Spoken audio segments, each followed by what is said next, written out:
Good morning, good evening, and good afternoon, wherever you are. And welcome to Sickness in the Blood, Operation Dead Candle. And we start our scene with our two Chirion agents as they have just successfully infiltrated the Heaven's Rest complex, controlled by a pharmaceutical company named AUM.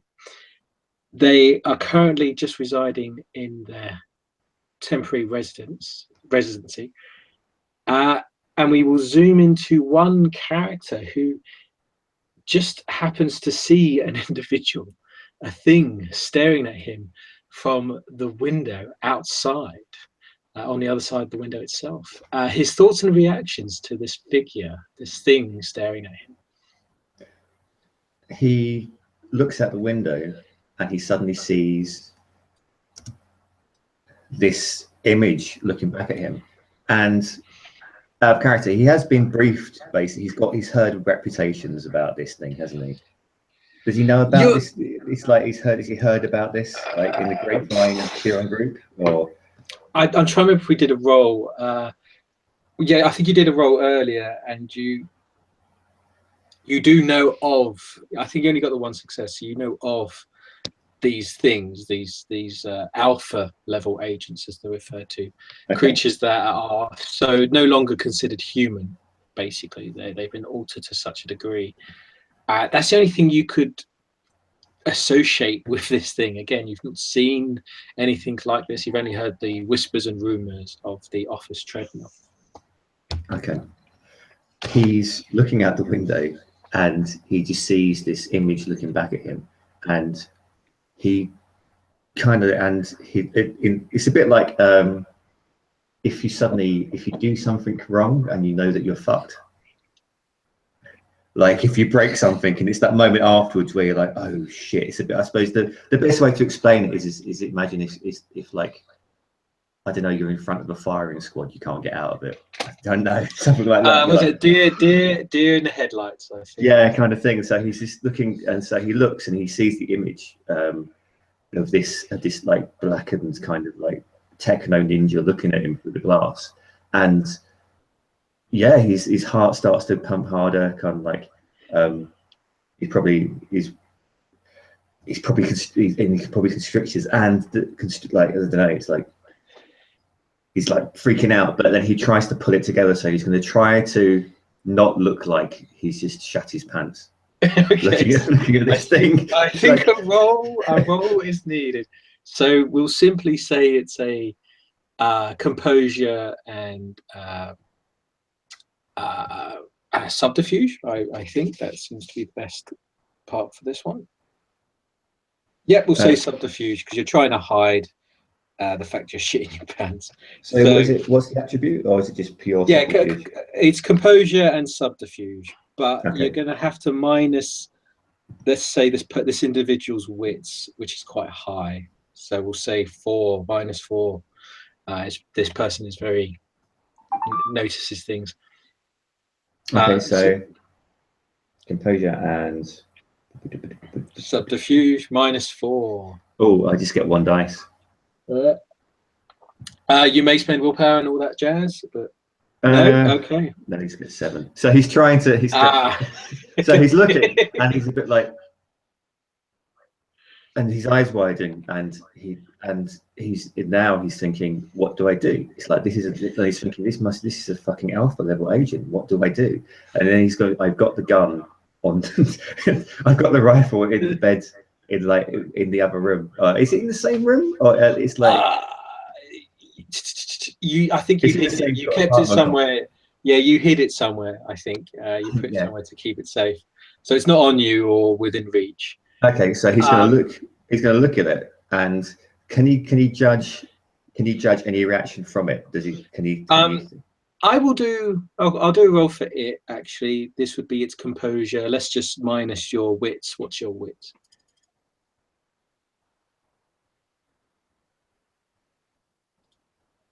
My wits. Oh, sorry, my wits are 3. That will be because composure. 2, 3. Yeah, no. Let's just see. It's 1 dice. It could. No, okay. You sorry, this was to judge whether you can spot if it can spot you. So it seems to be looking around the room. So to describe it, it's basically as if it's sort of not clawed its way onto the glass because it's completely blank, sort of glass open, very large window. The whole flat, just this whole window open sort of theme.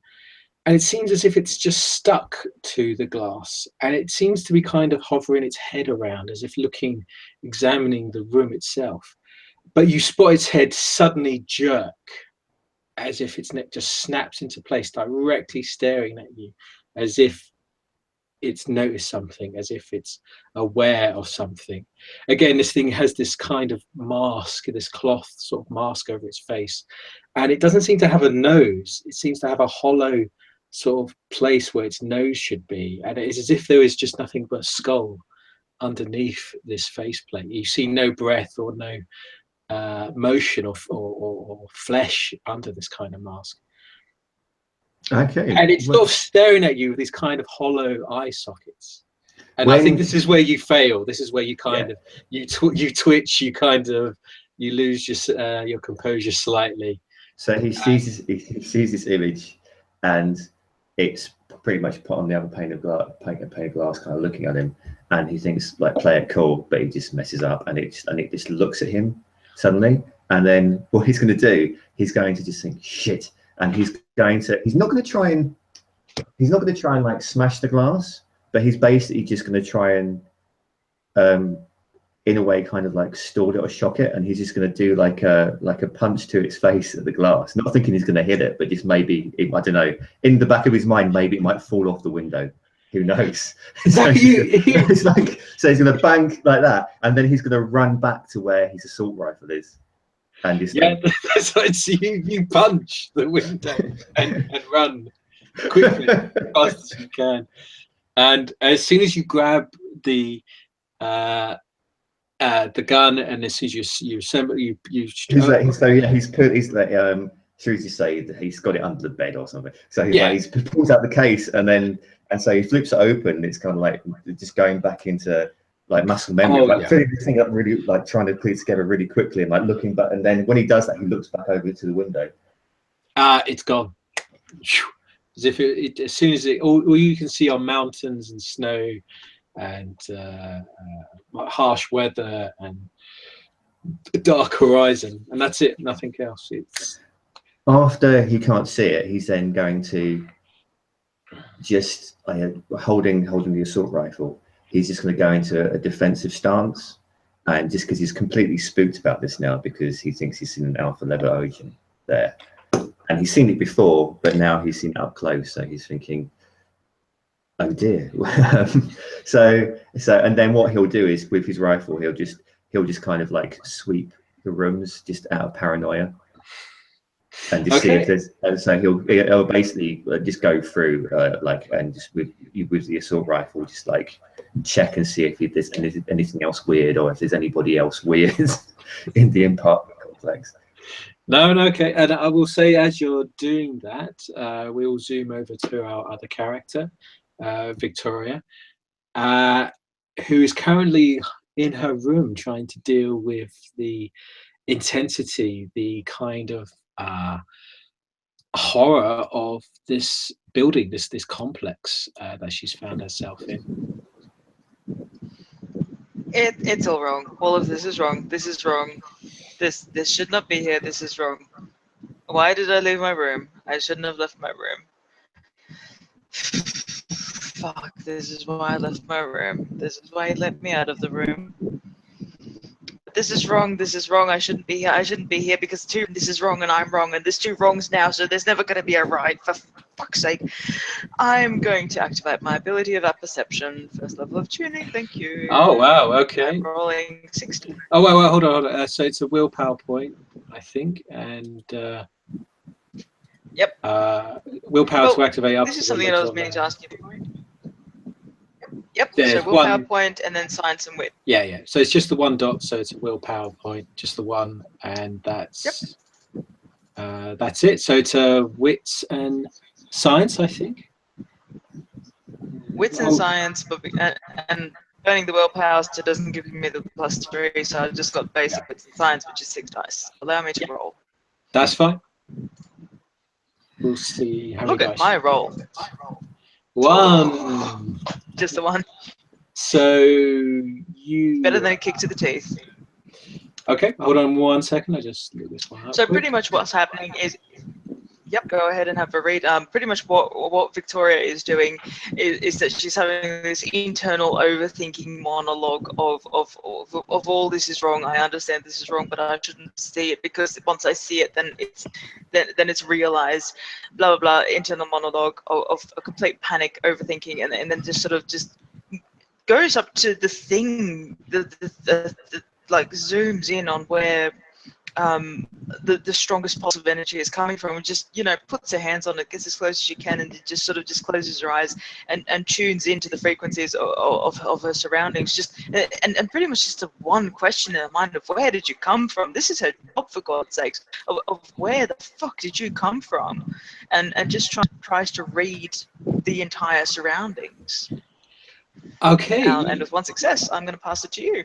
Yeah, you are, to describe it, that from your experience with machines on it, this seems so quiet, as if it's not quite loud or strong enough, but it's there. You can sense it in the background, and of course, being inside the building, you can just sense all the gadgets, the electronics, the wires all around you, and as if they want but to. The fact that it's quiet is the thing that's disturbing me. Yeah, it's that sense that the wires, they want to connect, and in some ways you can feel them wanting to connect to you, which is concerning. You've never had or dealt with machinery that wants to connect to you, and because of your success, you kind of use your senses to really feel the machine. It's a weird sensation of understanding it and feeling it at the same time. It's your brain's way of interpreting the information. But there's something Secretary really... mirrored in nervous system. It's how it's done. Yeah, it's how it's processed, and you sense a hunger, and you sense a kind of infection of the machine itself, and you just hear this kind of fa-dump, fa-dump, fa-dump, fa-dump, this constant kind of pump. It's got a heartbeat. Or rhythm, very much like a heartbeat, and this is all around you, but again, it's very quiet, very silent. But the more you listen to it, the louder it becomes, and the more it gets closer to you. And as it does this, you feel it trying to get into you. You feel that kind of hunger, that sense of gluttony, greed, a sense of wanting more or needing more. You do manage to kind of cut it off, but you, from the success, you do know where this sensation is strongest, and you immediately sort of point in a western direction. And I'll say you see the window outside, and you see a building outside. One of the other structures are outside of the current building you're in. That's where it seems to be coming from. Make a note of the structure. Make a note of the structure. Pretty much where she's got her hands against the walls, you can hear the heartbeat slowly beating away, and it's getting closer and it's getting closer. And there's the sensation of the need of being drawn in. She'll just sort of put her hands away and tuck them instinctively into her pocket, put her gloves back on, put them back into the pocket. It's like nope. It's seen me. Fuck. It's seen me. Shit. I'm gonna look for a Cole's room. Fuck it. I can't be here. I'm a beacon now. Whoops. I've done an oops. I need to go. I'm going. Goodbye. Hi. I'm out of here. So in the closet you go as you hide, and you can shut yourself off, but it takes quite a bit of concentration to kind of to cut it all out and to keep yourself sane. And no, I'm not cutting it all off. And I need to find Mr. Okola because he'll protect me. He's supposed to be here. I'm not supposed to be here. I don't leave the room. Oh, so do you leave the room or you don't leave the room? I'm not supposed to leave the room, but I go find Mr. Okola because now I've brought it over here and for me here. So I don't need to be here when it comes for me. I should probably not do the crazy talk when I'm explaining things to the ST. Yeah, sorry, I'm just kidding. So you're staying in the room, basically. No, I'm going to find Oh, Mr. you're going Ricola now. because Okay, I'm sorry. not staying in the room because I'm going. I failed In my. roundings, I've made myself. All right, I failed my crazy You, talk. you failed. So okay. I'm So sorry. No, it's fine. It's good. No, But yes, so you rush out. I'm a beacon. I've called it here. I've read it, which means that it's read me, because otherwise I wouldn't have the feedback of the hunger sensation. Ergo, I am gone. I'm out of here. Okay, so you rush out, and I would say because of the success with the Saves a penalty here, because you just run out of the room. You rush out of the room, and Lewis, Mr. Kola, you see a figure run out of the room, charging past you or near you while you're holding the gun. What? Tell me, what is your immediate reaction, honestly, as this individual? I see a figure do what? Just jump out of a room, run out of a room, panic, sort of mumbling, talking, screaming. And it's Victoria, it is your friend, but it's very quick, it's instant. Your military training kicks in, the gun. What do you mean? We're not in the same room, are we? You're in the same sort of flat, but you've got two separate rooms. Oh, okay. I'm sorry. Sorry, I should have described that earlier. You're in the same apartment, apartment, as it were. He's probably still walking around with his assault rifle. That's what I'm saying. This figure comes out, it charges out, and you've got your assault rifle ready. You're on edge. She's really on edge. What do you? I'm not going to make you roll or do anything, because I'd be quite. He'll just as he just sees. He's obviously just seen this figure at the window, and he's been walking around with a assault rifle. When he just sees like a figure jump out, he'll just shout. He'll just be kind of like ready to like a policeman ready to react. He'll just say halt. Like, I think let's be fair. I think let's do a wits and firearms test. And let's -2 because of the difficulty, because of the fear and panic. And let's see how well you respond, that you don't immediately just shoot or hit your friend here. So, but we'll -2 because we're not in the third world now, Dave. You can't just go massacring villages like in the good old days. Well, I think this is just pure shock, and let's see what happens. And if this succeeds, we'll do a damage roll. Okay, so you said it was firearms, wits, did you say? Yeah, firearms and wits, -2, and let's see if you succeed on that. And if you do, that means you don't shoot. Do I get a +1 dice because I've got firearms and rifles? And I'm using a rifle? Yes, +1 dice. Yes, you're trained in rifles. You know when to shoot. Okay, so before the negative modifier, it's 6 dice. So you said -3? Or -2. Let's say -2. So 4 dice. So. Yeah, I don't. Oh wow! Yeah, your training kicks in. You know not to shoot. Victoria's not going to die. So you shout. You immediately, your finger is like on the trigger, ready to shoot. As soon as you see her, the finger comes off, and you know, oh, it's her. What is she doing? What's she doing? Now I'll leave it to you two.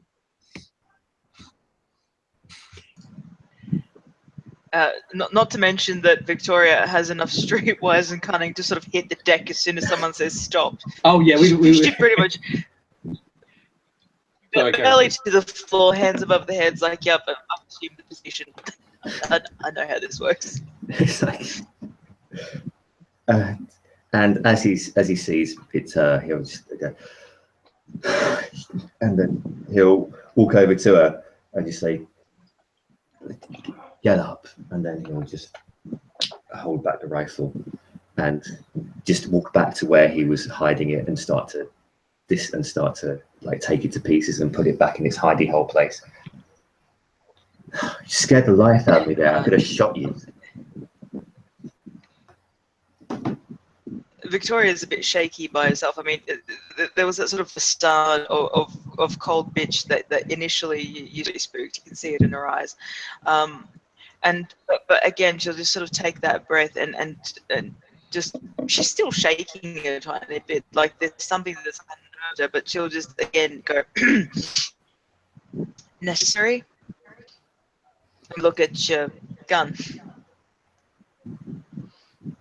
She'll look at his gun. Yep, and pretty much just ask the one-word question of necessary. Yes. I saw something. It sounds crazy, but I saw something outside the window.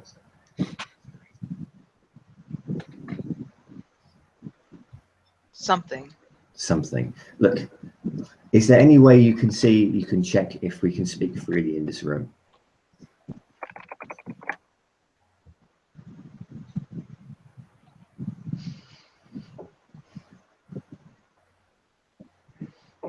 She'll just sort of shake her head, but just go, maybe.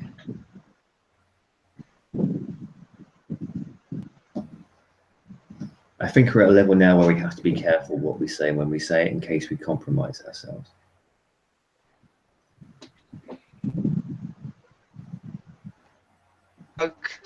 And just say accurate.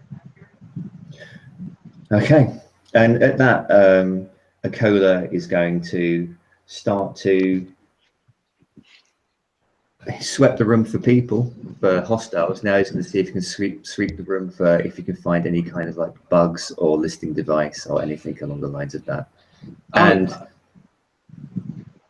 no, I was just going to say you probably would have been given equipment that allows you to do that. Victoria, I think you definitely would have some sort of gadget or device given to you as a part of your kit. I do. Yeah, you would just sense it. You'd know if there were cameras or things in the room, Victoria. I'd give you that as an automatic. And there are none. There are none. Yeah, sorry, there are no cameras. No, there are. What you were saying. Sorry, there are no cameras in the room. We'll say that as a part of your successful test earlier. You didn't sense. It's that feeling of eyes being on you. You sense eyes watching you, and you don't sense that in this room. Okay. So that's fine. You'll see him. I'm still gonna wait for. You probably see. You'll see Akola start to. Well, if you're in Charon group, you probably have been trained. Is like go through like the layman's way of trying to search for cameras and bugs and things. Victoria will get it and then just sort of go unnecessary. Is this another one of your tricks? Shake her head. Well, another one, skills, should we say.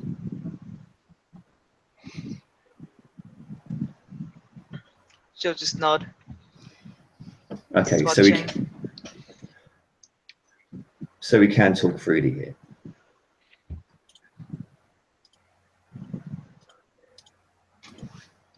Yeah. Good. I think I've seen an alpha level agent outside the window.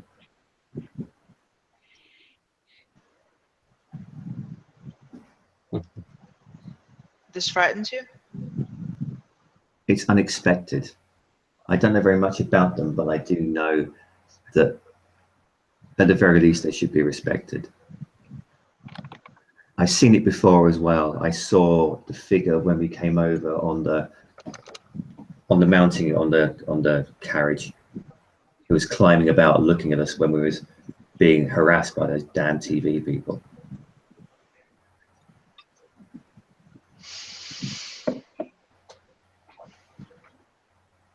The surprise. I can only assume that it's Charon Group, that it's us, but whether it's on a mission of its own or whether it's gone rogue or who knows. But it saw me see it. It knows that I know it's there now.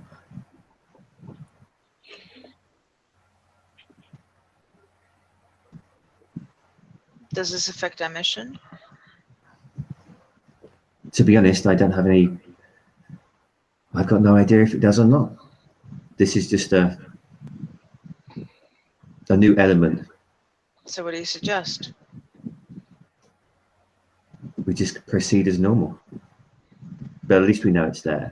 Hopefully it's on our side.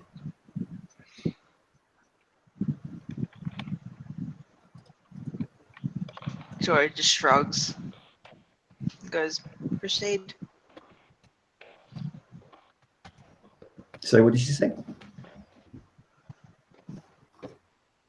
Proceed. Okay. All right. Just to tell you both, at some point the door, there will be a doorbell sound. Okay. So yeah, we'll simply say that as you're talking, the door, it's not like a doorbell, it's actually an image appears. Again, it's kind of holographic, slightly 3D image appears, saying you have a visitor in this very calm, sort of effeminate voice. And it shows you an image of the person at the door. And it is this individual, the nosy reporter, as you spoke of just earlier. And it simply says, one Mr. Bishop requesting.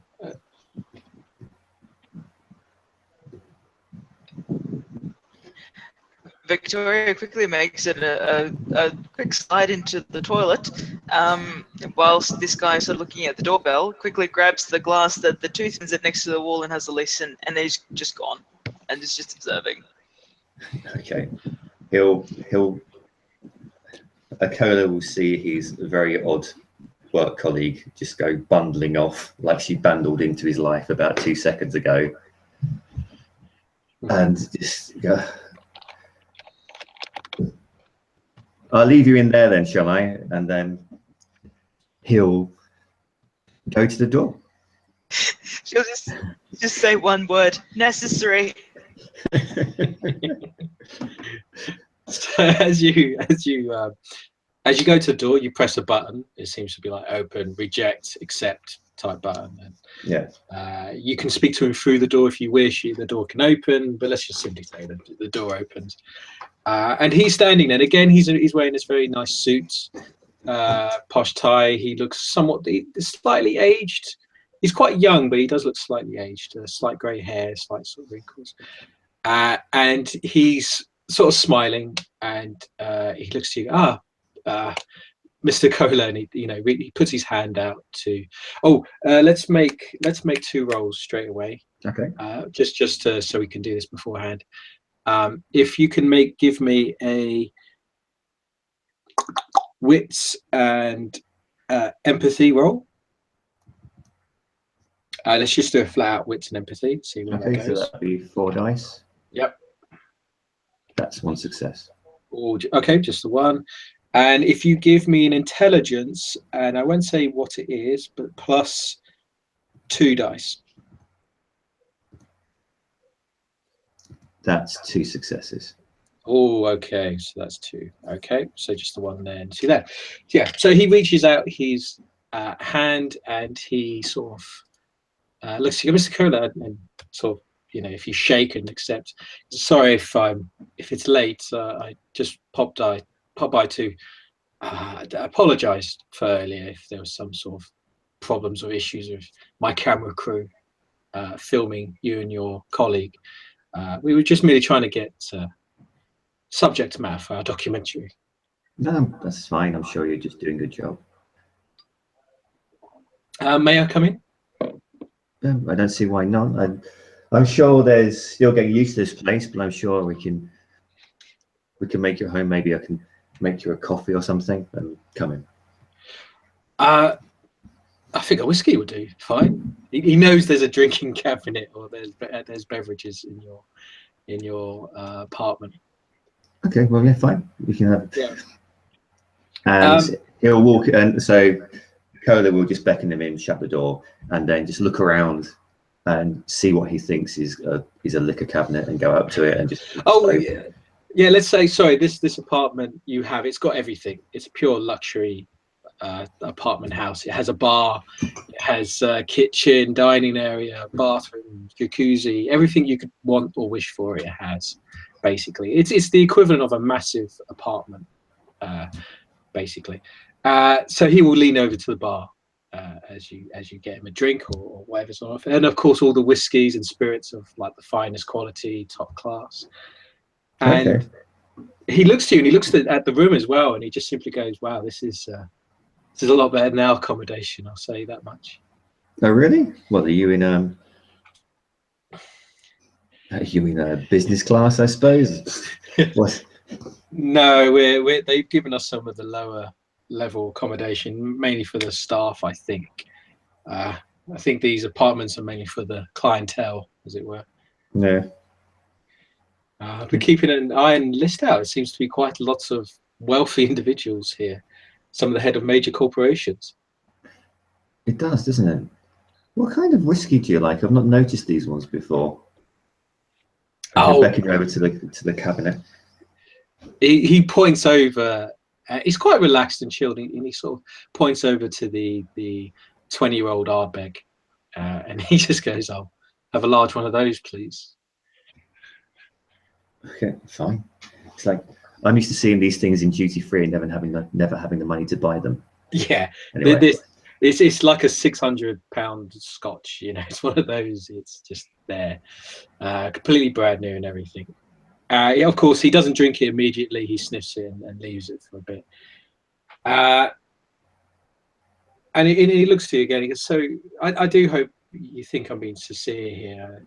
I know we documentarians have a reputation of being quite forward and pushy, but sometimes you have to get at the truth."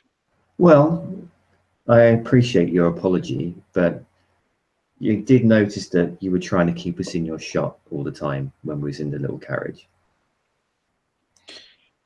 Well, your story, your association with the Lionhead Investment Trust, I just found it fascinating, interesting. I mean, please tell me more about it if you'd like. I'm quite fascinated in the business itself.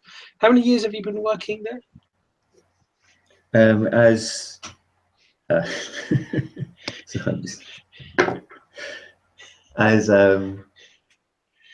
he's saying this, Akola will be like, will start making himself a coffee. I've been working there for a while now. How long have you been a TV reporter for? Oh, not that long. I worked behind the scenes the most. This is my first time actual TV appearance. It's quite nervous, actually. It's a bit overwhelming. What did you do before? Oh, this and that. But you noticing, by the way, because of your success, he's avoiding your questions, and you seem to understand that he notices that you're avoiding his questions. Yeah. There seems to be you're both trying to obviously sort of play something here.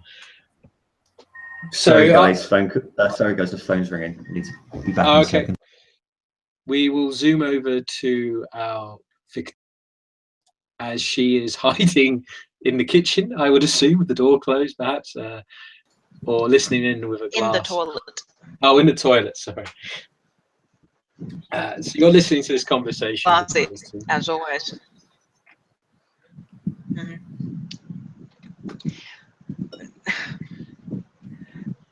My gut is going, what? Why? Stop talking. And then the evasion game begins like, oh, you're actually not too bad. Maybe here. And then I begin overthinking again because I shouldn't be here to begin with. But so be it. This reporter seems nosy though, so listening intently and trying to second guess at pretty much every single word that he's saying. The whole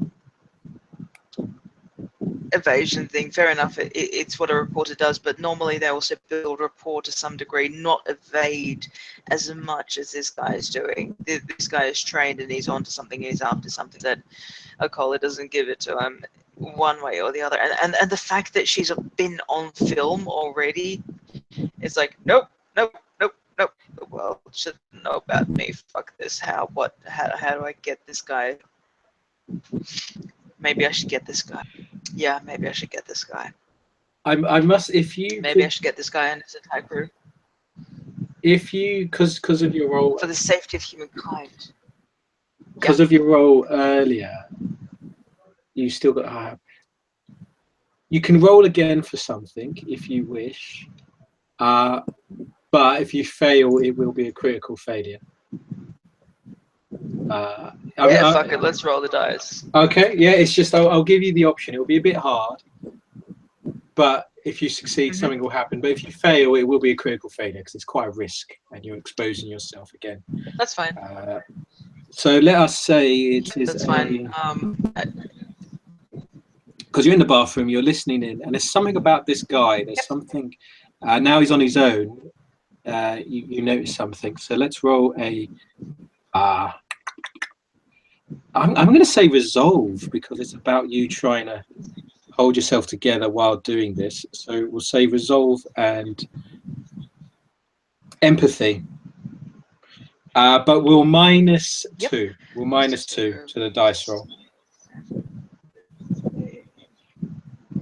Okie dokie.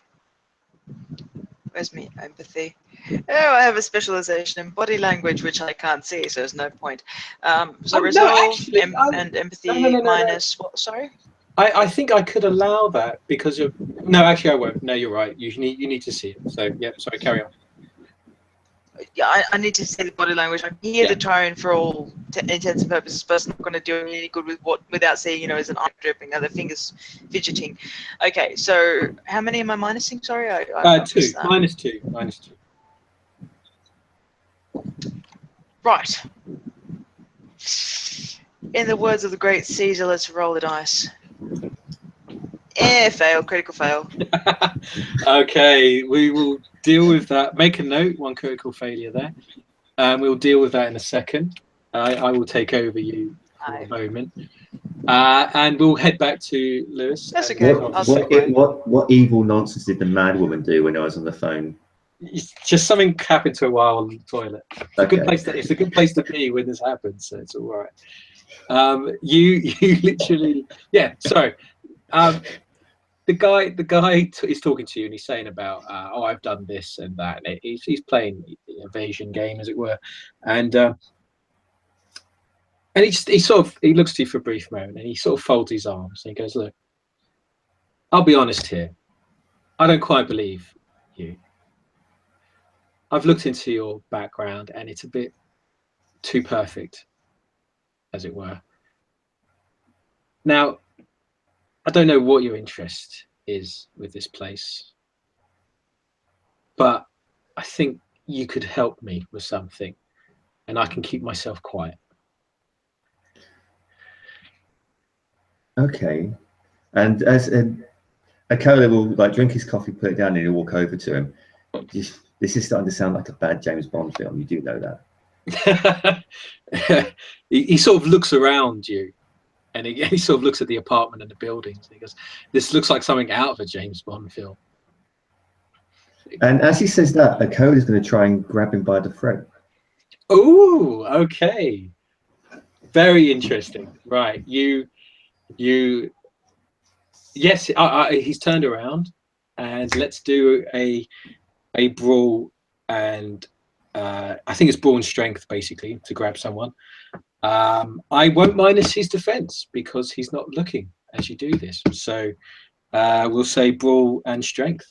This grappling only applies when you are grappling, doesn't it? It doesn't apply when you're trying to grapple someone, does it? You need to roll to attempt to grapple. Okay. Them. But it's minus their defense. But this person's not looking, so I won't apply his defense to it. So you're just trying to grapple, so that's strength and brawl. Okay. Cool. And you have, I think you've got an extra dot in grappling as well. So yeah.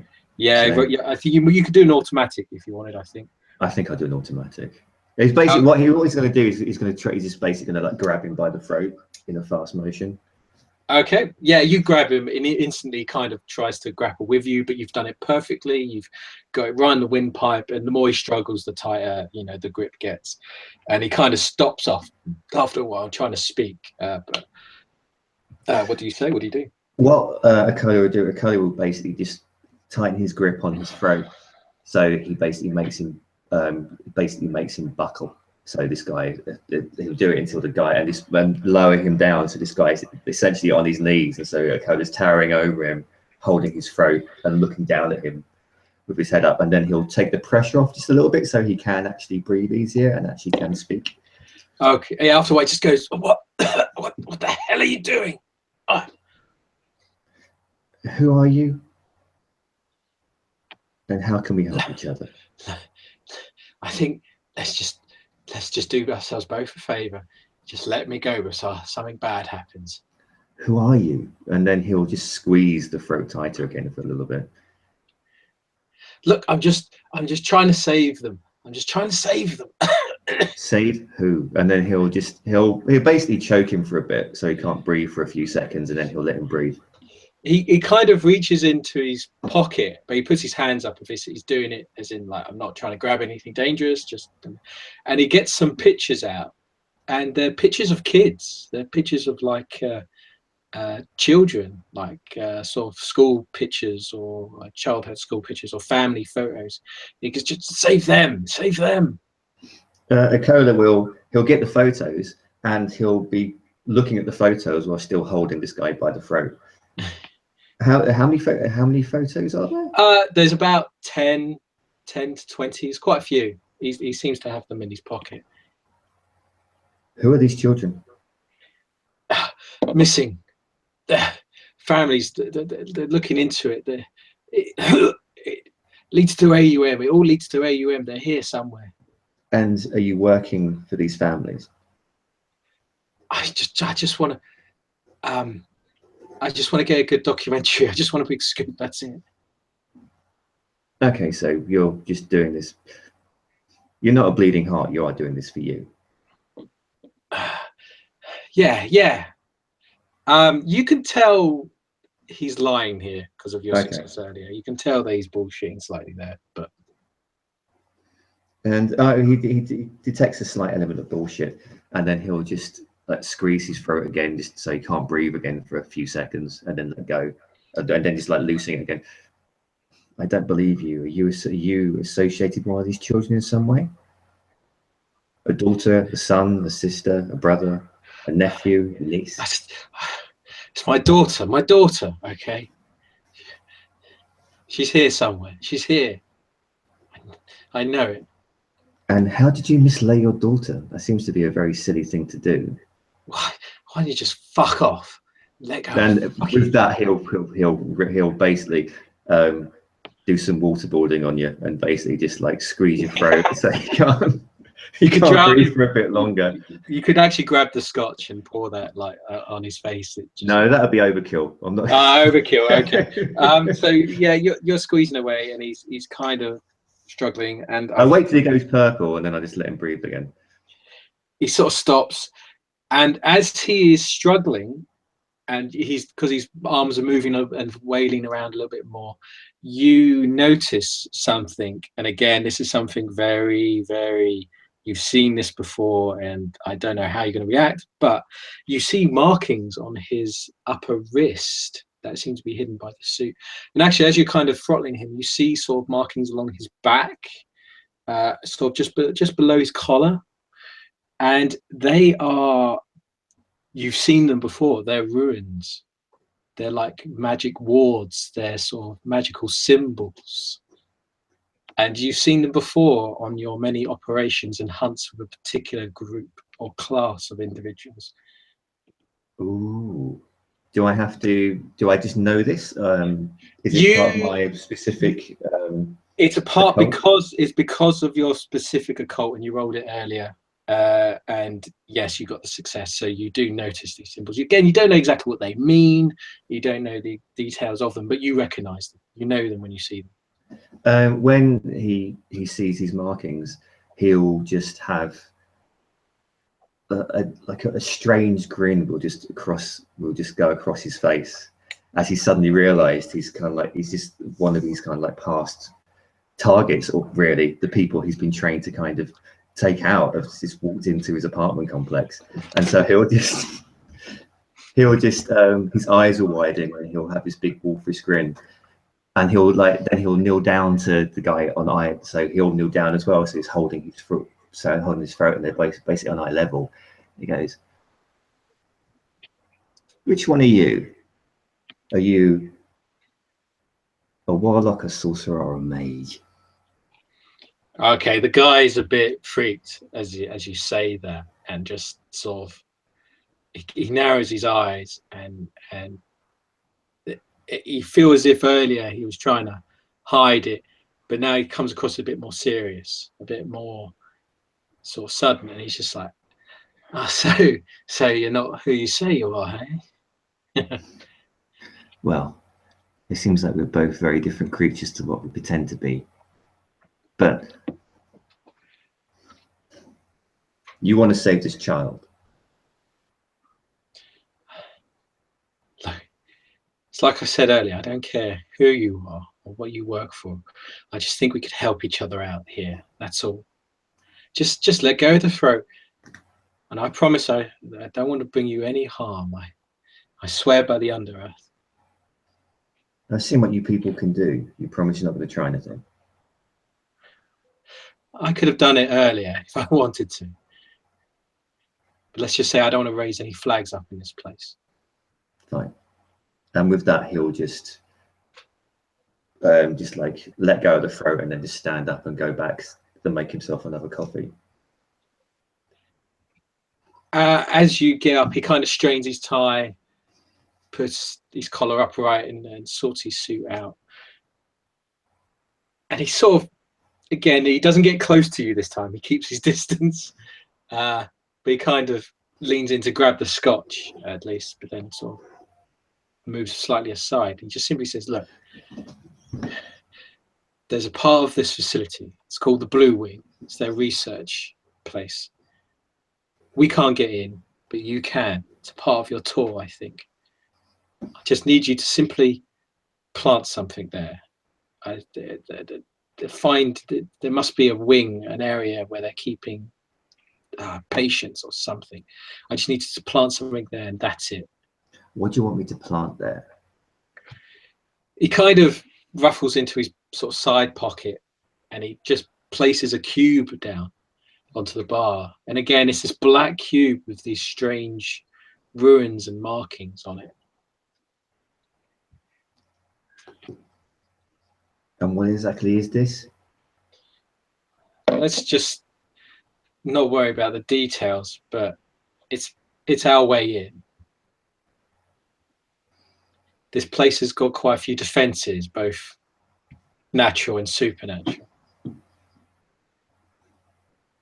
Just plant this there, and that's it. And I owe you a favor. Well, the old adage, "my enemy's enemy is my friend," comes to mind. I'm sorry for being a bit rough with you back then. Old habits die hard. But look, it seems we're both in hostile territory here. I don't see why we can't help each other. Well, he looks at you really suspiciously now, as if you know mages and the way you act and the way you grappled him, he is quite concerned. So let's just say I'm sure you've met my kind before and have not dealt with them very nicely. And I'll take that as a warning. Oh, don't worry. I've lost friends to you people. I'm sure you know how dangerous we can be if we're double-crossed or angered. I do. But you're still just people. So, do we have an accord?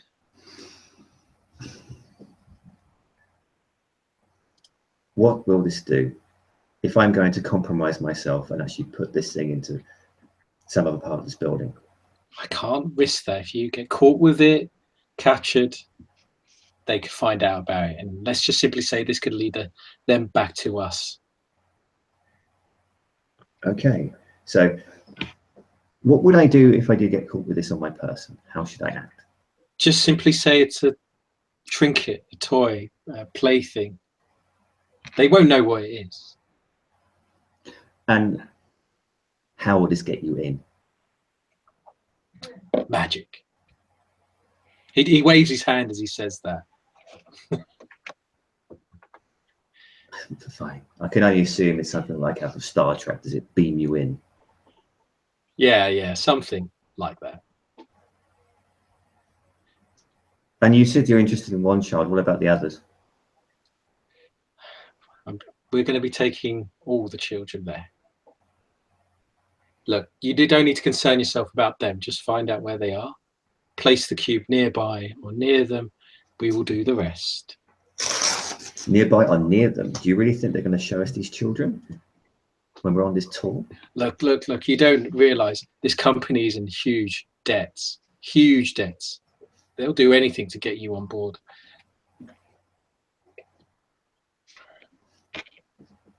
Okay. Well, let's say we have an accord then. But if we help you, then you help me. I will personally assist you, but only upon the completion of this task. Really? I've got a sneaking suspicion that after I plant this cube, I'm never going to see hide nor hair of you ever again. I swear by the magic code, I will do this. You might as well just crush your heart and hope to die. I've got no understanding how that works. We take it very seriously. There is honor among us, unlike your kind. My kind. I'm human.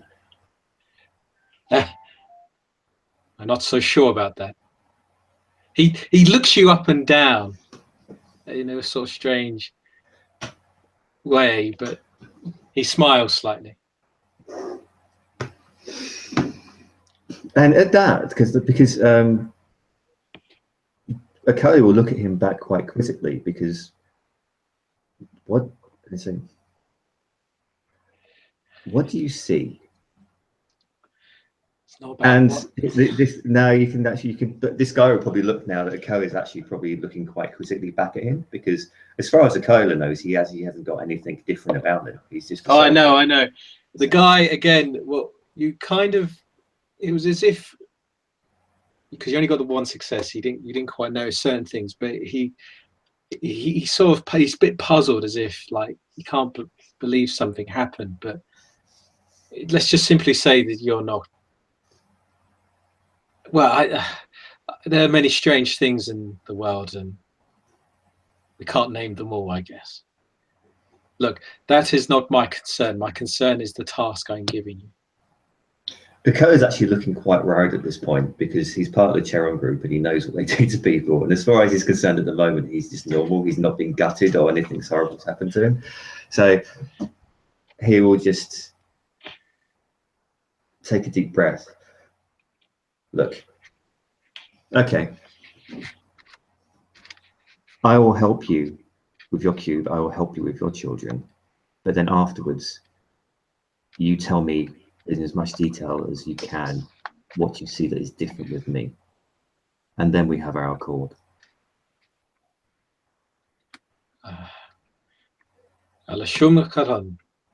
He sort of says again, it's sort of Arabic or language, and he sort of bows. You notice that his posture is a lot more refined, a lot more stead up. His hands are kind of clenched together or holding together in a prayer form. And he sort of bows in front of you as if he's agreeing to your terms. The more relaxed he becomes, the more himself he becomes, which is a very different character. We have an accord, and he reaches his hand out to shake yours. And Okoye he's still dealing with a mage, and so he doesn't like him. So he'll pull, the guy will see him kind of like hold back for a second, like think twice about shaking his hand. Then will just reach out the hand again and just shake his hand. And as soon as you do that, he kind of just instantly, it's a very squirmy handshake. He kind of instantly just pulls his hand away, and then sort of, as if he's got a cramp in his hand, it really, as if it's hurting. He just simply says, we have an accord. And at that point, he's about to say something else.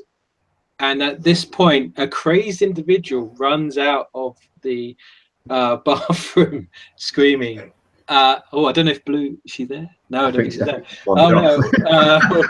no, she's wandered off. This is her moment. Let's describe this crazed individual just runs out of the bathroom and immediately just goes into this food where, and she just leaps and jumps and just rushes into like the kitchen and then starts eating and eating and eating food. She gets milk out of the fridge and pours it down her throat, shoving more food and getting a cake and shoving it into her face and all over her chest is just making love to all of the food and to the substances and touching everything. And she's like this crazy No carrot is individual. Yeah. And there's even a bit of butter in there and she's just eating the butter whole. It's that kind of huge hunger that seems to have overwhelmed her. The individual just sees this and it's all calories. You wouldn't know if you've really been hungry. It's all it. Yeah, like a vegan on a diet, she's just snapped and just gone crazy. And this individual just sees this and instantly just sort of I think you have other issues to attend to. Good day, my enemy. And he kind of sort of walks off in a kind of discreet manner. Akola is just going to be a bit nonplussed by Victoria's actions, and just go. Yes, I'll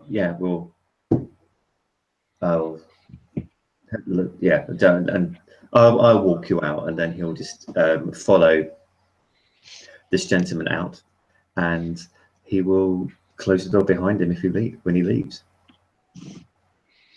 Yep, no, it's fine. He leaves, close the door, and your friend Victoria is still just eating and shoving food. She's become a bit more feral. She's like eating the food off the floor now and just shoving it into, mixing it all together on the floor and just shoving it into her mouth. And as she's doing this crazy, like he knows she's always been a bit kooky, but this is going above and beyond of everything. So he'll just walk back and he'll just look over into the kitchen area where she's squirming about for this food. It's like, what the hell are you doing? And as you say this, it's like she stops, turns around and looks to you, and her eyes are bloodshot and her face is kind of slightly pale, and she just will pounce on you and will do a single attack as she tries to bite you. So Blue, if you could do me a brawl and strength. Yeah. Am I able to do? Do I have to bite, or can I go for an energy drain? Oh, I'll leave that up to okay, you. fine. I will leave that up what to do you want then? No, up to you. Your decision. I'll go for an energy drain. I'll go for an energy drain. That's my natural defense. That's my natural. No, you're right. It's a hunger. Yeah. There's an overwhelming hunger in you. So I need something more than. I need something more than food, mate. You know it. Oh yes. Stop sucking out my luck and stop sucking out my essence.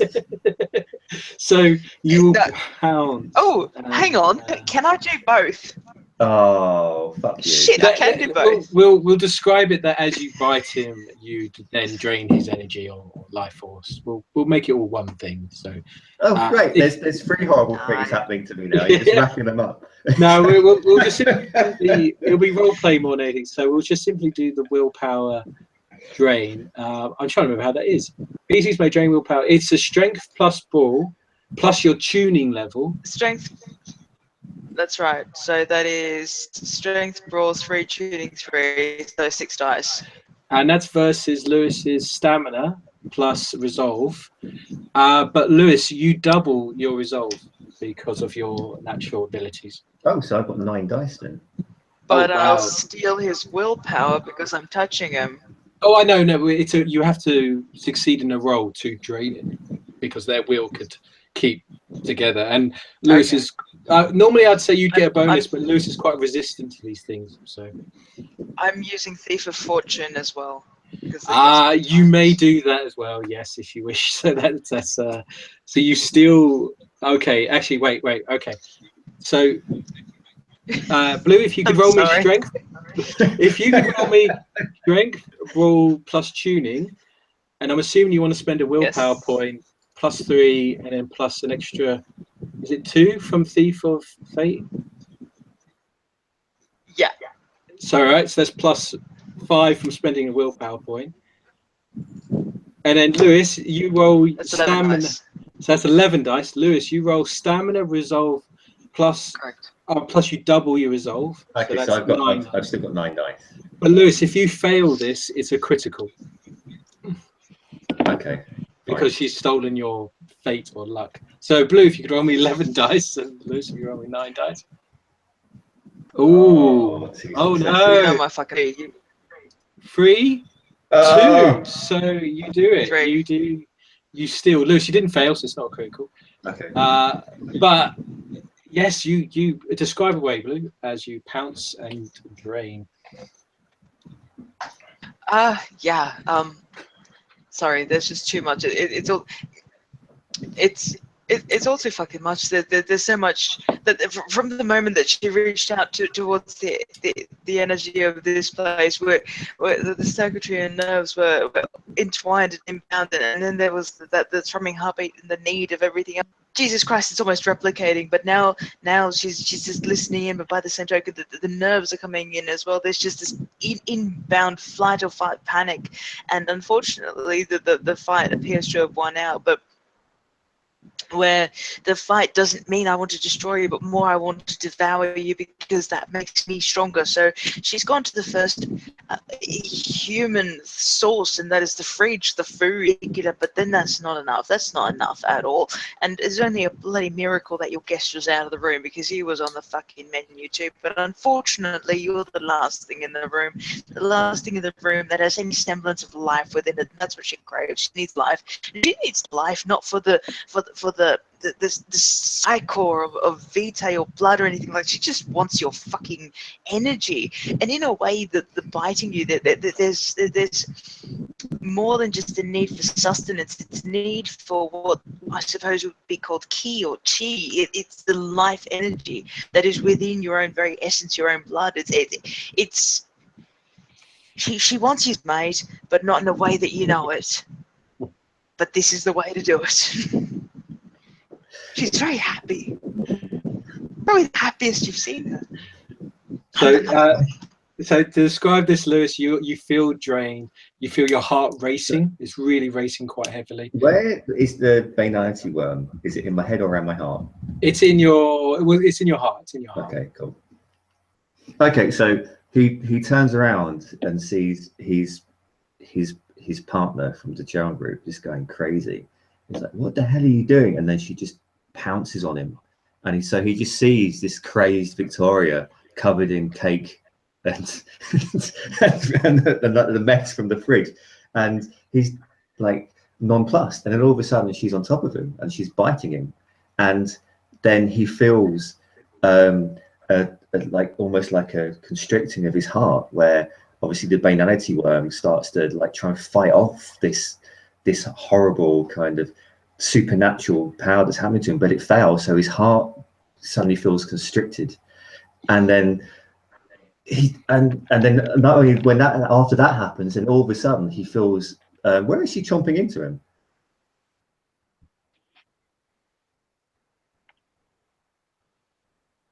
Oh, probably. God, how are you standing? The closest possible avenue. Probably even like biting your chest or something. Like so yes, above it's the like heart or something. Testicle. So she's basically David, shut up. Oh, it's like she probably just That's like your chomping into his shoulder. So anyway, basically, so he feels it suddenly, and then his heart he's like, she jumps at him. He's like, "What the hell's going on?" Then his heart goes, and then she's like, she's grappling him, and she's biting into him, and then he just suddenly feels his kind of like strength like leave him, and so he's there just with this heart going and this like feeling suddenly like horribly drained, just going, "Oh!" And he'll try It's probably even worse than that, because because it's got the Thief of Fortune, which I didn't anticipate until I just realized that I could do that. It's not just your will, your soul being drained, but it's also your God-given fortune. In a way, it's sort of like you're becoming weak and depressed all at once. Jesus Christ. It's quite It's nasty. It's heavy. So yeah, so not only does he feel physical pain from his heart and from the bite, not only does he start to feel weak, it suddenly just feels like he's woken up with like the biggest cloud looming over him, and it's just getting bigger and bigger. So it's a combination of physical pain, his strength sapping away, and this just kind of like emotional drudge just descending over him, and it's the most horrific thing that he's ever experienced in his life. And so he'll just be there, just try, and he will try in some ways that I need to get this thing off me, get her off me. And so he's going to try to at least push her away, or Oh yeah, after the event has happened, so Blue, you -1 willpower, but you gain 1 willpower because of your 1 success over this. The more successes, the more willpower you can drain. You will have to do an integrity roll as well, just to state that. Integrity roll -1 because of each willpower consumed. So integrity roll -1. I'll let you just do that. But yes, Lewis, you come to your senses afterwards. Once it's done, you feel satisfied, you feel complete, and you kind of realize, what the hell just happened? Where am I? What's going on? You remember vaguely what happened, but it's like a dream.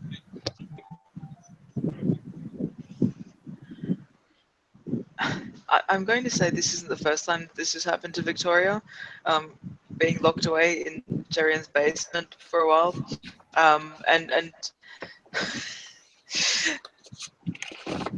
Mr. Collie, you're probably just going to want to kick the shit out of her, but she casts quite a pathetic figure whilst scrambling backwards through cake and God knows what on her bum, scooting back to the nearest wall.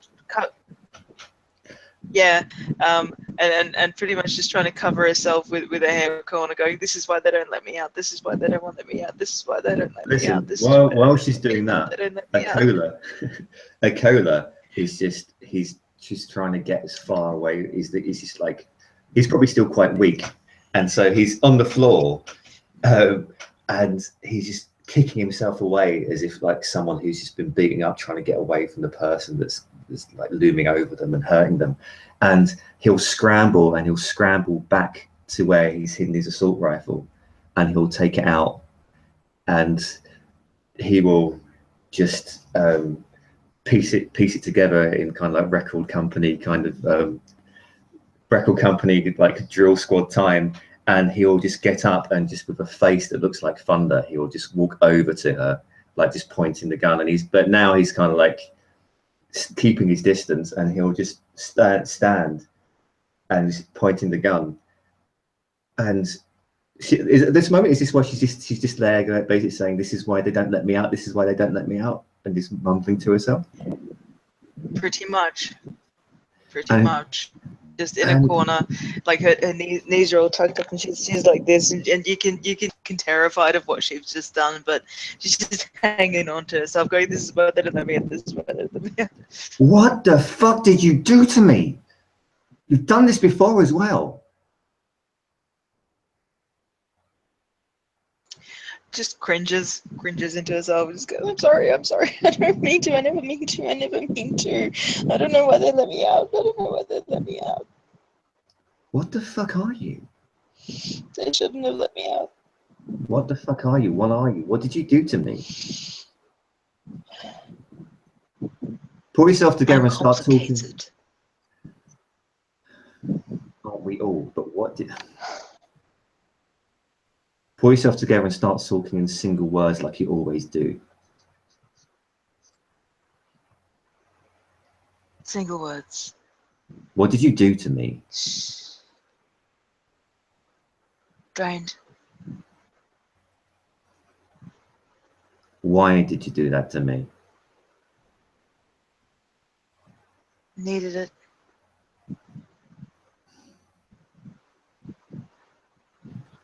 And how does Akola feel now? Does he still feel horrible?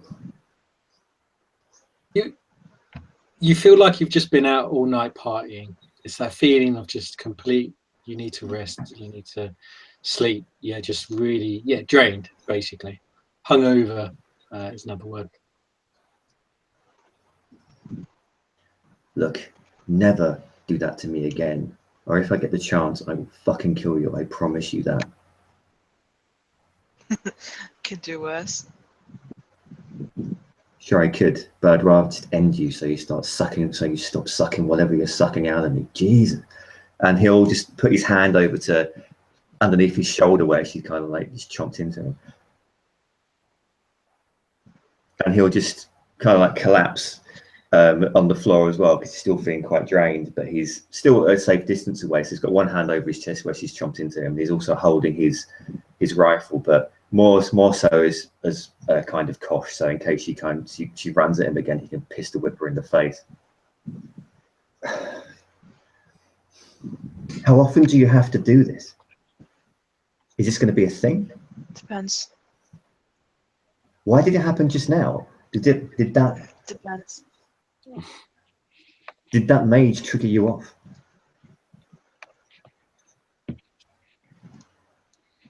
She'll look confused for a bit and just sort of almost like static, do a double take, and then just sort of cock her head to one side and just be like, don't know. Tried to see something, shouldn't have seen. Tried to see something, but I shouldn't have seen. What did you see that you shouldn't have seen? I wasn't. Something to see as well, but in greater detail. What, the alpha level agent then I said I saw? She's supposed to be here. That's fine. That's fine. It's the things that aren't supposed to be here. That's what's not fine. That's what we're seeing. That's what I'm seeing. That's what you shouldn't see. Isn't that why we're here? But I don't know. Oh, the old question. Always about the old question. Is fate fixed? Is fate fixed thing? Is the future and a fixed thing? Are the things that we're supposed to see at any one given time? As she's mumbling incoherently, he's going to walk over to her and just slap her in the face. Get a hold of yourself. It's going to be. It's not. She'll just sort of look up from where she was. Pull yourself together, for Christ's sake. Am I losing teeth? I'm more together than you know. I didn't catch what you said just then. Sorry.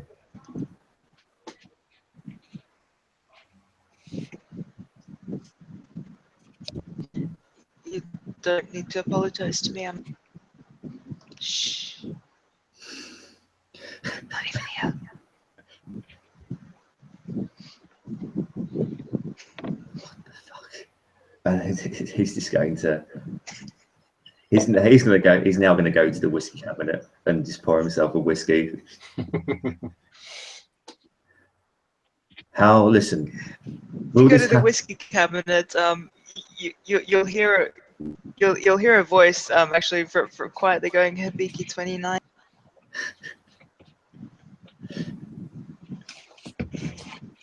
He'll open the cabinet, and he will look through the whiskey, and to the ST's discretion, does he find a Hibiki 29?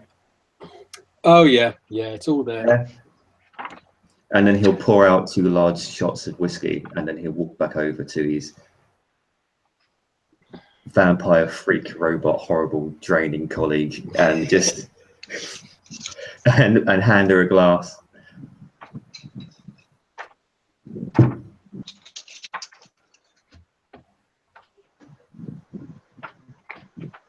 See your health.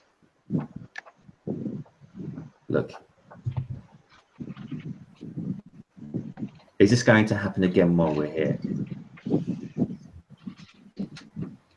I promise it won't.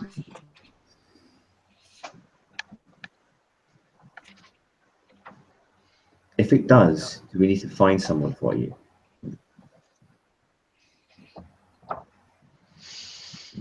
Yes, please. It's And what do normally you, why I don't leave the room. I get the leftovers. how far does this go? It felt like shit when you was doing whatever you did, but do you actually end up killing people doing this? Never been allowed to take it as far as it can go. Probably.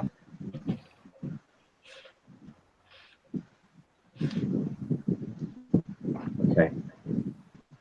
But next time, before anything like this happens, if you feel it clicking in, or if you just feel like you're losing control, let me know first. We can try and do something. We can either lock you away, we can find someone else for you to jump onto apart from me. Jesus fucking Christ.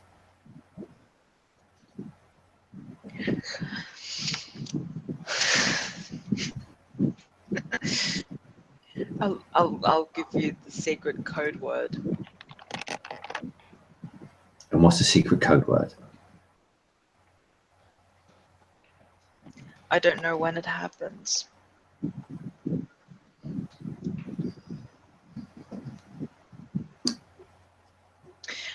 That's why they don't let me out of the room. Because this place is wrong. All of this place is wrong. All of this place is crazy, and that's why I'm crazy. I'm like a mirror. But he is not so bad. He is quiet. It's more quiet. It's so quiet that I'm worried it's quiet. But that's all I can tell you because everything else is classified. And what our little I'm sorry. and what our little We should what our little WSM said about me. go. Look, we're part of Chatham Group. I know that much. Well, obviously I do, but I know what the company does. As far as I know, I've not been treated like other agents. He was implying I've been changed. Do you know anything about that?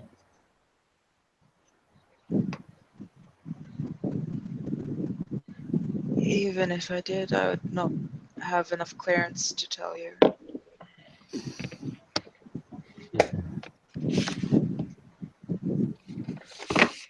Fine.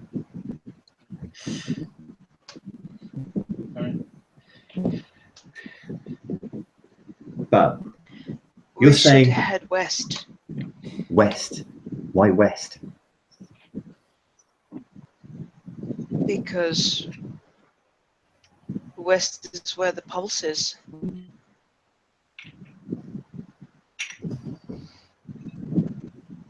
Okay. Look, we've got time to kill. So let's have a little explore. We can head west. But first of all, I'm going to change this bloody shirt off my fucking chest because you hit me. And you can wash the cake off your face. And then a cola will Not very walk in. good cake. Oh yeah, the Marzipan. kitchen's a complete mess. It's Never just- liked marzipan. It's as if someone's let a wild monkey in there. It's just completely wrecked everything. So And as he walks into the shower, into the shower, he says, "Leave a complaint with the fucking staff." just to give you both the setting, it's currently quite dark. It's night. It's quite dark. It's in the evening. We'll say it's like 11, near 12 o'clock at night. Okay. I don't know if I told you this in the previous scene, but the individual by the name of Mr. Godwin, who is your representative, your sort of host, he informed you, has left you a package of like the to-do list or things to do. Okay. And there will be a tour in the morning where they will give you a tour of the facility and examination of what they do and all that stuff. And the day after that, you will be given a meeting. You've been booked with a meeting with the CEO, an individual by the name of Noland, who is head of operations at Okay. AUM. So those are the two things that you know of that are around. But entirely up to you how you wish to proceed. Okay. Well, given that they should have a little, I think Kelly would want to snoop around seeing his mission parameters. He needs to do certain things, so he will clean himself up, just patch up the minor wounds that Victoria gave him. Oh yeah, you've suffered some bashing damage, but you know it will heal in a couple of hours. Okay. Then he will just change his clothes so he doesn't look like he's been attacked by some mad cake woman, and then he'll just walk out and just see what Victoria's doing. Has she cleaned herself up, or is she still lolling about on the floor? I shall dig cake. You're still eating cake. Yeah. I must admit, Blue, if you could do me a composure and resolve roll quick, -1, just to Of course I can. because you may get any Composure and resolve. How are my rolls going to be affected now because you sucked the luck out of me? If the next any roll you fail becomes a critical in this scene, just the once though, but that's it. Okay. So it's for Resolve this. composure -1. Yeah, -1. Couldn't the churn Resolve group composure send us -1 is still 5 stars. Can I auto it? Let's roll. No, you should always roll for integrity. You should always roll. It's just a matter of you could still fail. No, you're There you fine. go. So you're still holding it together. You've had quite a shock, but you're still in control. The food helped a lot. It's sort of, but you did feel Thanks, that. Akola. Yeah, you did feel that Lovely work. sense. If the food wasn't there, if Mr. Cola wasn't there, it could have gone worse. Basically, if the mage was still there, it could have gone worse. Yes, you're not sure. But it basically felt like he was possessed. Delicious. I know it's that you felt the overwhelming hunger of the place kind of overwhelmed you, and it sort of took you over. That's the feeling you're getting. But yes, you're both alone in this place, and basically the next morning you'll be given a tour. It's entirely up to you what you wish to do. Okay, so Ako's kind of just cleaned himself up and he walks out to see what Victoria's doing. And she.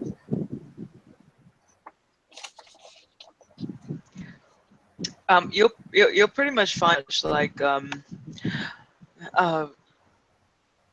Harley Quinn in the change scene of Suicide.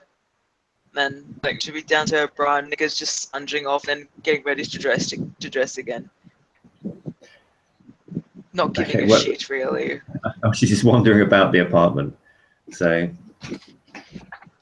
Yeah, pretty much.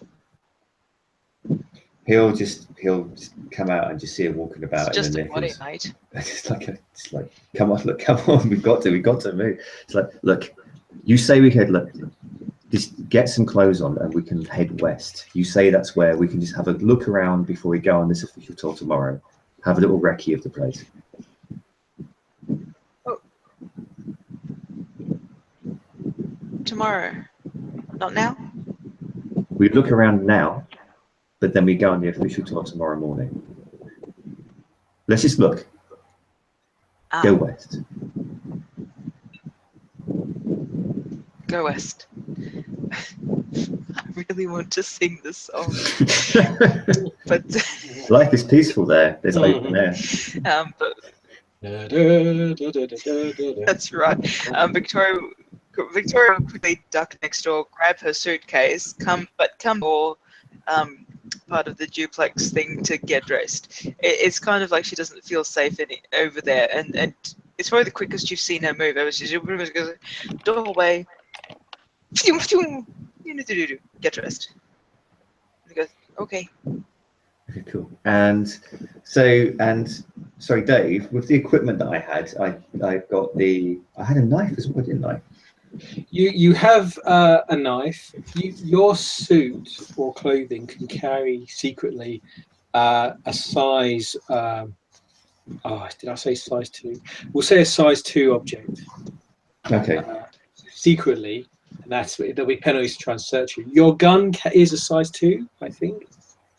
No, it's a size 3. Yeah, it's right. I can't hide. You can't hide that one. No, it's too big. I think they noticed that one. Yeah, they'll notice this one. Well, the combat knife, He'll put the combat. That's what she said. Put the combat knife in his secret compartment. Ah, And make sure he doesn't sit down too fast. So no, that's fine. That's fine. To describe what you basically both have been given like a green pass, which allows you access to any of the facility in the green wing, the building that you're in at the moment.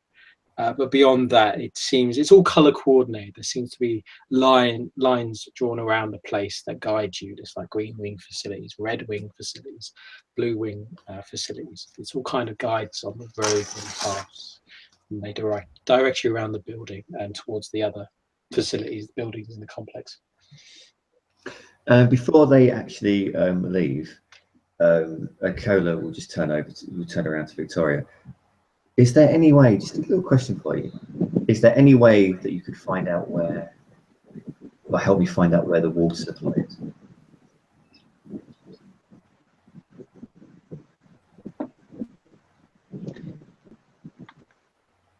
Moving up and down a tiny bit. It's like she's calculating in it. Not without more sustenance.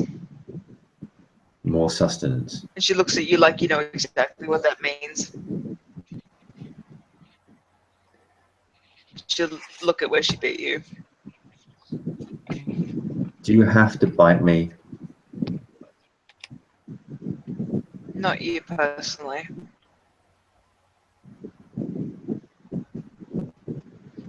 Do your thing then. I need this done. And he'll just take a deep breath and just prepare himself for the... Just to remind you, Blue, of your ability, you can take bashing damage on yourself rather than spend willpower or drain. But it's entirely up to you how to do it. I know, but I think in this case, You're just going to drain. No, that's fine. That's fine. Victoria's sort of back off. No, back off and go. I'm not a monster by choice. I'm you not saying... fucking dickhead. Like, that's the first time she heard her speaking that way or even curse. I'm not saying you are. I'm just inquiring what you have to do to get this done. Get your sustenance, don't kill me, and then tell me where the fucking water supply is. It's on a need-to-know basis. Just you've been sitting on the floor squirming, saying you can't tell me anything. Now it's coming back at you. Just do this. We're here. It's our mission. You see her jaw clench, and she'll sort of go, classified. Yes, classified.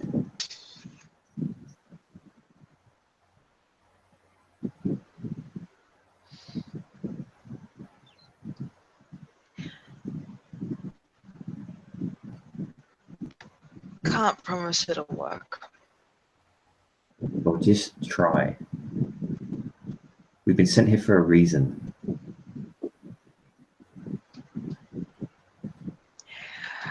And considering that Mr. Quiet did tell Yoko Victoria Kurosawa to help out Mr. Cola, she will drain his life, drain his luck, add some willpower, and look for the water supply. Dave, this is a big role. Okay, so this will be your speak frequency abilities, level 3. Yeah. So you can either spend 3 willpower or take 3 bashing. Do we have to roll for to drain life, or if he voluntarily gives it Entirely up up to how Blue wants to do it. She can drain your life force to do this power, or to use her own, or take the bad damage. Entirely up to you how you wish to do it. No, I'm going to go with the whole I'm not just a fucking monster, and I'm going to take bashing. Okay, so you will take 3 bashing. Take 3. I'm going to take damage for it. But then you roll a manipulation and intimidate. This allows you to talk and disrupt and access things, but it will be quite difficult because the security here is very strong. Mm-hmm. So it will be a -4. Can I add willpower to the roll because this guy is expecting me not to fail? Yes, you may. So there's another. All right. -1. And I'm assuming you want a roll rather than for me to just simply auto it. Well, it's manipulation, intimidation, -4, +3. Correct. Which is How many 2 dice? dice plus 3 is 5. Oh, you've got 5. Wow, yeah, you That's a can. total of 5 with willpower. You can choose to have an automatic for 1 success or roll per chance to get a exemplary. I would argue the more successes you get, No, the I'm more I not can give going to you. disappoint this time. Okay. Fuck. You No. can have the 1 auto success, or you can roll potentially getting more success. Isn't she got more benefits because she sucked the life out of them? No, that's just a way to get willpower. Okay. Basically, she can drain the willpower from you and use it. No, and I can only thief a fortune once per scene, otherwise I would have an extra 2 dice. I'm just I think also for sense of story, I don't want cookies right now, so I'm going to take 1 and be safe. Okay, so you stretch out, you sense the machines. You sort of just place a hand hovering over like the control panel, which seems to be the main, near the door, which seems to be the main control hub for the room. And you sense the wires, you sense the information, the computers talking to each other, the discharge, and you're thinking water, where's the water? And it pops up, you sense it, you know. And all this information hits you, but you kind of fine tune it. You filter through it. There's a lot. You pick out like the key sort of words before the security system sort of senses you or deters you, and you sense the words like Red Wing, 3rd floor, water main hub, processing, and you feel like you can get more information, but then the security's trying to catch up with you, and you have to kind of pull yourself out. Pretty much, and those are the words that you were going to get, Mr. O'Colly. You're going to get, water, Red Wing, whatever David just said there. Yeah, and pretty much just the 3rd floor. And after that, you sort of see Victoria just, snatch her hands like she's touched a hot oven, and just wipe her blood trail from her nose like she's been punched in the nose. Just got out of that one. Just sort of sucks it up and goes, best I can do right now. I didn't feel like shit. What did you do? Didn't use you. I would say your hand is slightly bruised. It's what you've used to kind of feel out or sense through your hands, and it sort of slightly bruised if they've been electrocuted or punched or something. Hands bruised, sinuses gone. Yeah, she looks like she's been punched in the face a couple of times, and her hand's been run over by a steamroller.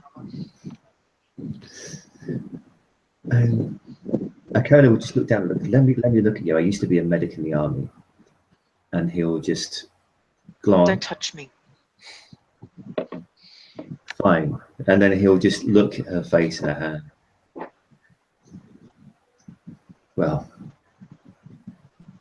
everything comes at a price. Sorry, Kino. Sorry, I should have said this earlier to Blue. The Red Wing is west of here. That you just instantly know or sense. That same pool, that same feeling. Makes sense. Okay, and with my handy little case of toys, I still have the where is it on my little list? What are they? The weird little egg things. Oh, Compound X12. The bizarre little eggs in your briefcase. They're hidden within your briefcase. And what are they? And how are they actually concealed? What are they actually? How are they contained? They're in a briefcase. The briefcase, of course, is like metal, bulletproof. It's a very light material, very well designed, and it's in the inner lining, and it's very well hidden. Money, no expense has been spared. But what size are they? I mean, could they possibly? There's probably about 20 of these sort of pearls, and they are in like 3 little plastic bags. But the bags themselves are padded and secured, so they won't be breached or break.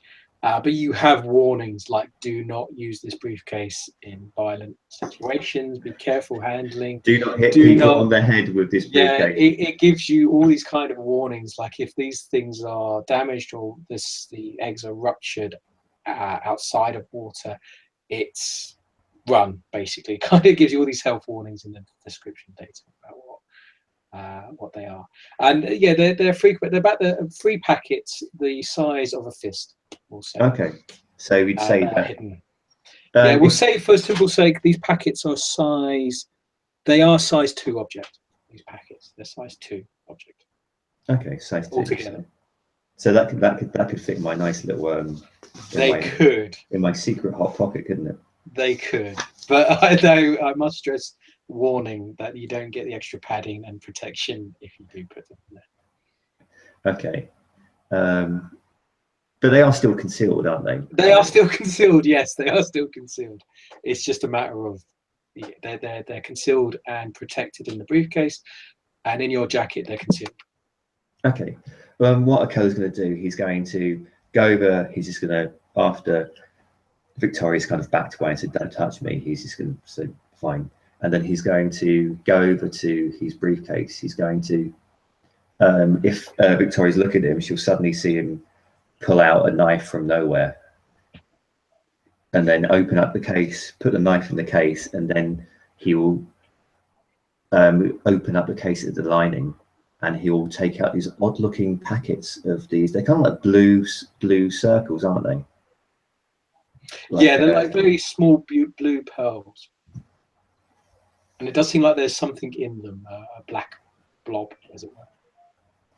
And then he's going to run. I mean, is there anything else in the apartment, like, I don't know, just like an office type area or a study area, or just like there's a private little study desk, room for relaxation. You know. Okay, he'll go around and he'll look and he'll see if there's any kind of like envelopes or tape looking around. Would there not be? There would be, yes. There would be sort of basic paper, scissors, envelopes, folders, things for you. Everything's been given to you. Okay, he'll take a basic just like an envelope, something that looks like it can, or like just 1 or 2, and he'll take some basic kind of sellotape or any kind of like sticky material, and he'll just put them in his pocket, and then he'll put the eggs, the weird Chiron group toys in his secret compartment. Okay, yeah, you move these kind of big bags. The bags themselves are a bit slimy. I would like to say that once he starts pulling secret shit out of secret compartments, I'm turning away. The less I see, the less gets me killed. Good policy. No, the plastic itself, you feel that actually it's not plastic. It's probably some kind of. It's very biological. Basically, it feels very biological and gooey. Oh, she also noticed. She might or might not see, depending when she turns away. He'll also take out a handy little syringe and stick that on his person as well. Oh, I completely forgot about that. Yeah, those syringes. I only got one. Is it? Yeah, how big are they? Are they quite large? It's not. No, I wouldn't say it's a size 1. I'll allow you to hide that as well. Yes, it's a size. That's including the syringe as well. It's all size 2 for all of it. Okay, cool. The syringe is too small to really say it's that difficult to hide. So there's 2 syringes, by the way. It's not just the one. It's 2. Yeah.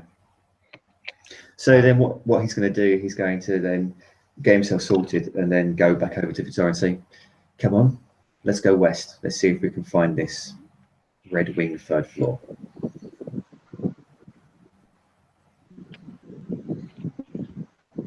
Shrugs. After you.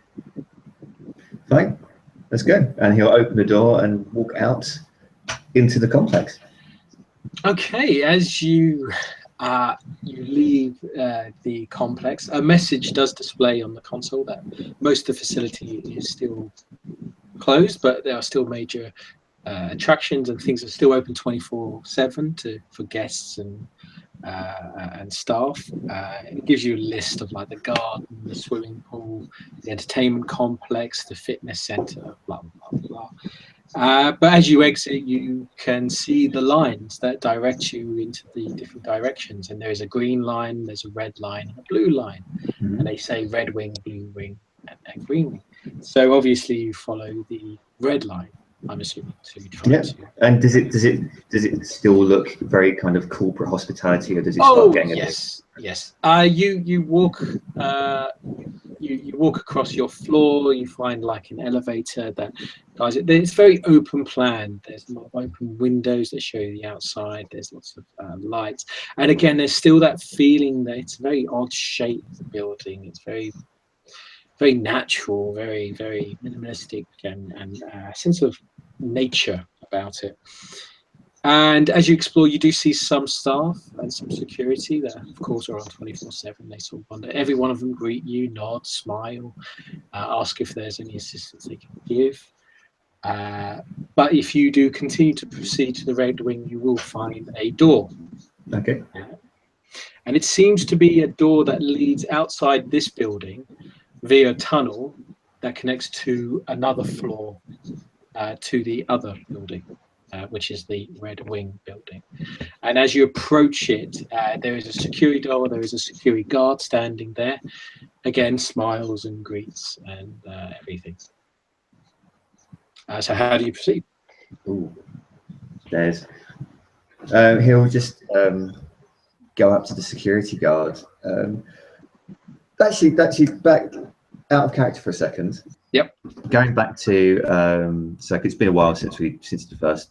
Yeah, fair enough. With the mission that they've got the he's got the little what samples they're meant to take? They're meant to take samples of. You've got containers to take samples of whatever creatures or entities. They're bonus prizes, basically. The better the creature that you can get, the more money you can get. Tyrion always tells its employees, no matter what the mission, always take the opportunity to take particular samples or subjects. So that's not exactly the mission proper. That's just I've got these. It's not the mission proper, but it's we're talking huge amounts of money if you can get the right kind of samples, more than what the mission. And they're the things that look. They're the things that look e-cigarette filters, aren't they? The freeze preservation. They're the things that like e-cigarette filters. They're the free. They look like e-cigarette filters. Preservation kits. They're small. Like I say, with Tyrion, they don't want whole body pieces or anything. They only are looking for particular types of glands, lymph nodes, brain tissue. These are the parts they want from the supernatural. And you've been told, and you have amputation speciality and stuff. So you've been told what parts to take, so you know what specifics. And with the actual mission itself, with the weird little with the chemical weapon, it's basically we're meant to basically wipe out the facility, aren't we? In the end, you've basically been informed. You're meant to investigate this paranormal thing that's happening, these signals and an anomaly that's happening at Heaven's Gate. But you've been given a priority by Mr. Quiet to destroy the facility and using this chemical to do that and wipe out and destroy all information and data. And with the eggs, how do they actually work? How long before it kicks in and everyone starts going crazy? About 24 hours, 12 to 24 hours. It's very vague. It doesn't give you specifics. It's definitely 12 to 24 hours. Kind of give you. Okay. Depending on the liquid, depending on the spread, depending on what you use. Okay. Well, actually, I will if Blue, if you could give me a roll, because you're walking around the facility, you're exploring a bit more. If you gave me a wits and craft, I think. No, we'll say intelligence and craft. Intelligence, craft. -2 because of the overwhelming sort of sense of pulsing and heart and that stuff.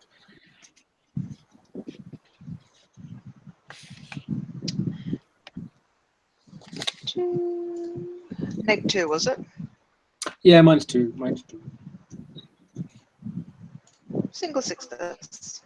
Okay, you sense that feeling of pumping, that sense of movement, of something going around the facility, and you notice it varies depending where you are in the facility. Some places are louder than others, other places are more quiet, and you feel that it's in the walls, that it's underneath the floor, it's above you. This feeling of something pumping, of an energy pumping somewhere.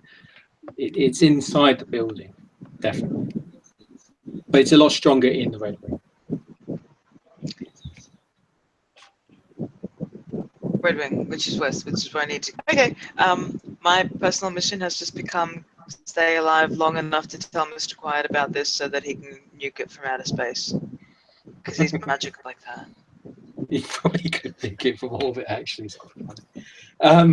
So yeah, just to give you that hint. So yeah, so Liz, you have those kits and the e-cigarettes and everything, and at the moment you're facing the red door with the security guard. Okay, he'll see the red door and the security guard, and just go up to go.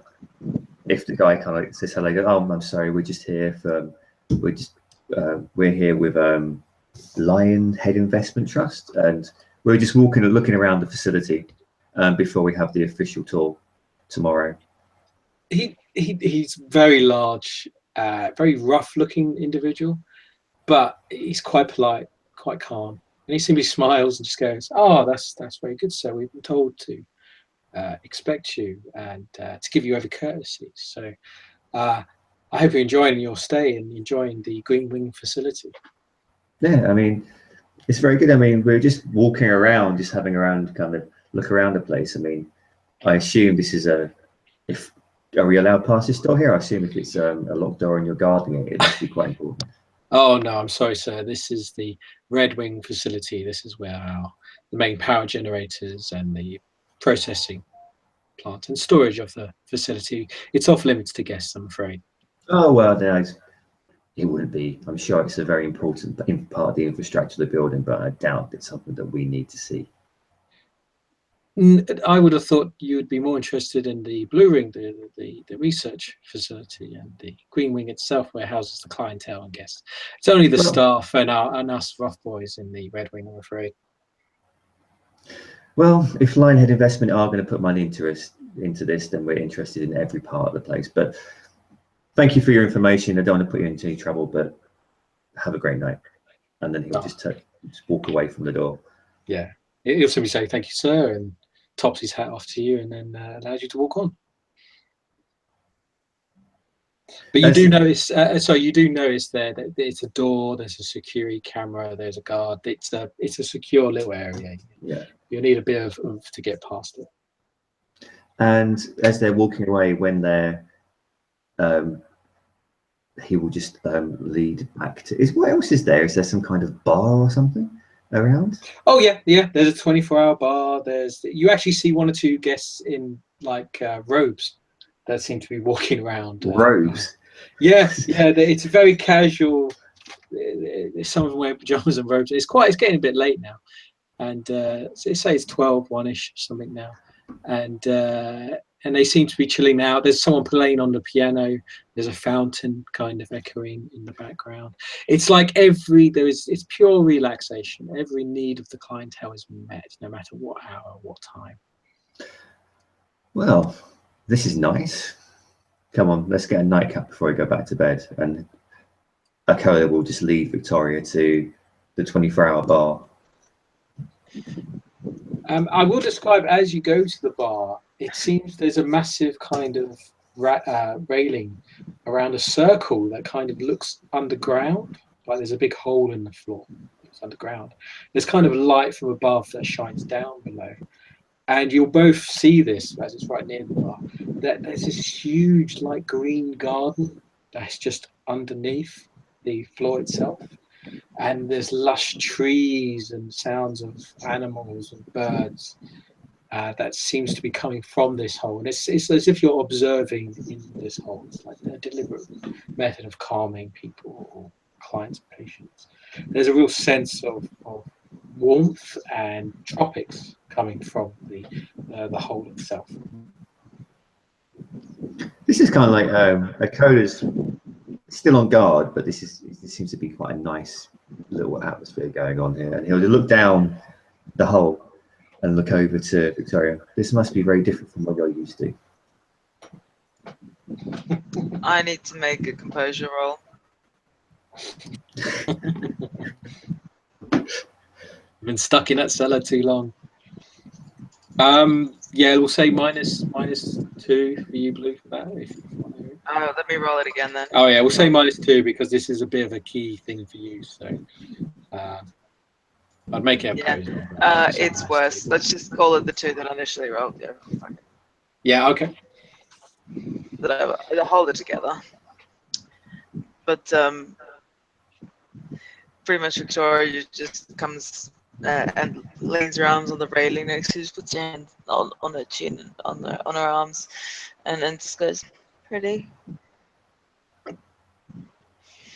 Drink." Yes, drink. And then, what does this beautiful bar look like? Necessary. Yeah, the bar itself, again, very long. You see all the fine beverages you had in your room, but even more expensive. Fine wines, fine champagnes, cocktails, whatever you wish. And of course, the barman looks to you, he's polite and kind and speaks. You will hear a noisy bunch of people that are sat across you, and they do seem like individuals you've met before. From the law firm, but they seem to be having their own private discussion with another individual or a person. But the barman will greet you and ask for whatever you wish, whatever you want to drink, whatever you want to taste. Can I just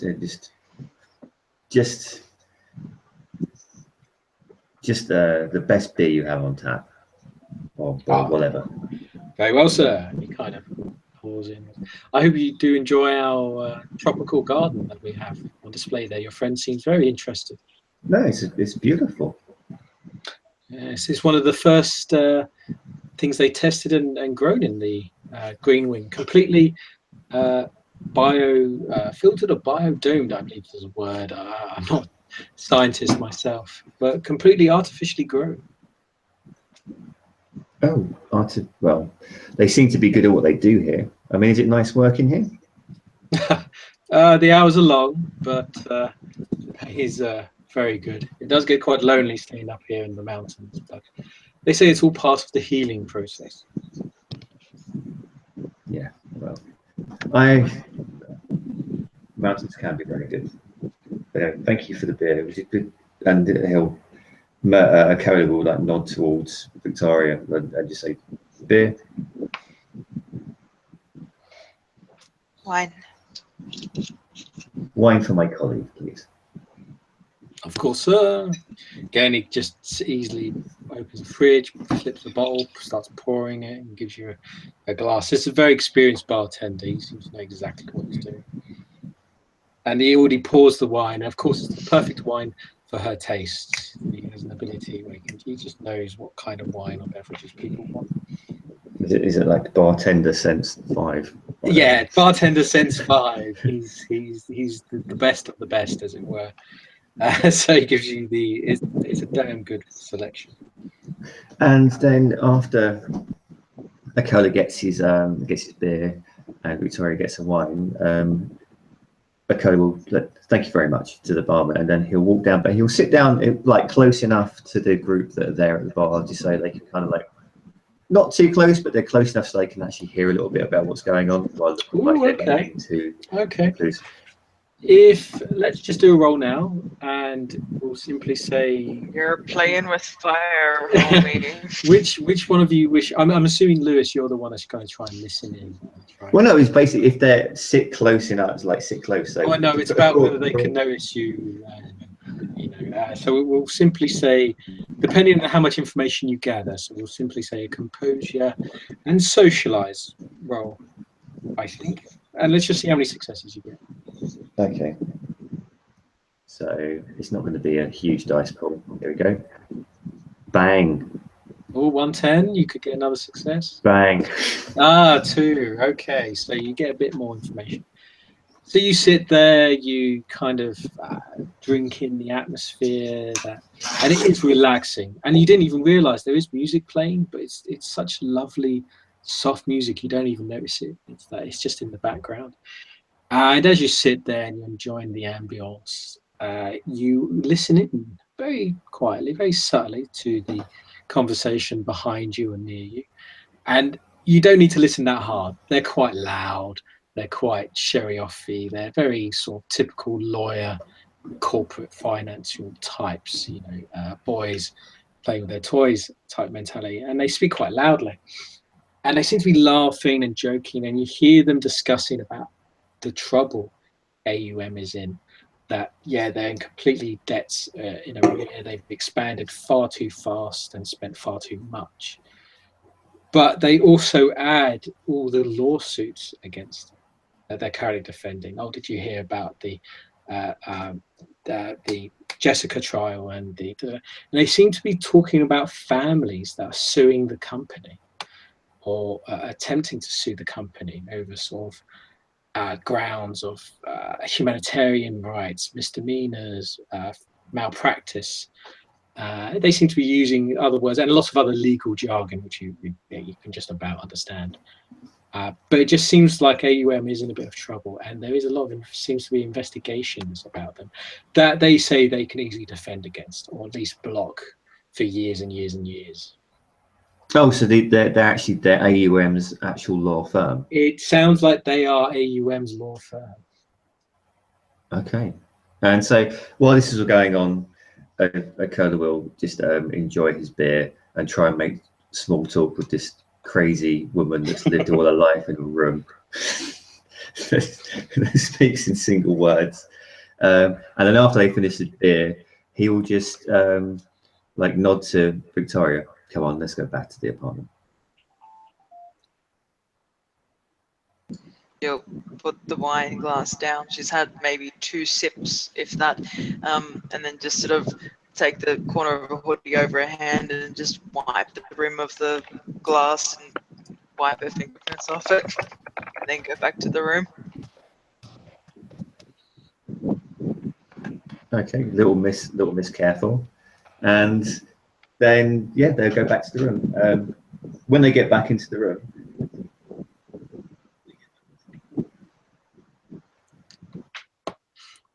no, you head back into the room. It's all there for you. It's all clean. Oh no, actually, it's not clean tidy. Sorry, they haven't had a chance to.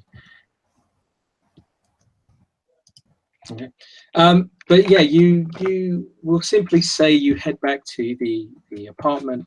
And Lewis, you are knackered. You are literally, if you go any longer, you have to suffer penalties and stuff because you've been drained. Yeah, Jesus, yeah. You're doing your best, but you are really out of it. And I'd even say for Victoria, the experience is it's a hell of a lot you've just been through. This is your first day. You nearly been shot at, stabbed, soul drained. When they get back into the room, Okola will shut the door, and then he'll just go back to the case, and he'll very carefully put everything that he took out of the case back in the case. If Victoria's actually looking at him, she can see he's being extremely careful with everything. And while he's doing this, when he's finished, say, we have to get into the red. We have to get into the Red Wing somehow. Because classified. Because classified. We need to gather information first. So tomorrow we have the tour. Then we also have all this nonsense to do with the mage as well. But then afterwards we need to get into the Red Wing. The Red Wing. Quick question for the ST. The whole thing with the mage going on was when I was flipping out on the other side of the room, or did I actually eavesdrop all of that? You eavesdropped all of it. It's just towards the end. That's when you just freaked out. Okay.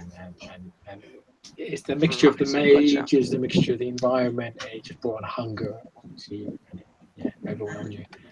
In which case, Victoria's just gonna like shrug and go, "How many masters can you serve?"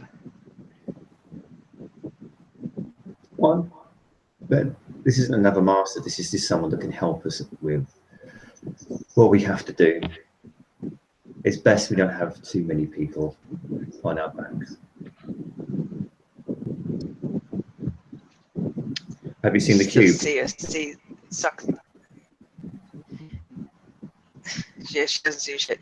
But you should just sort of suck the inside of her mouth, like yeah, no, don't like it. I don't like it. But cube, she'll just go, no, and I don't want to.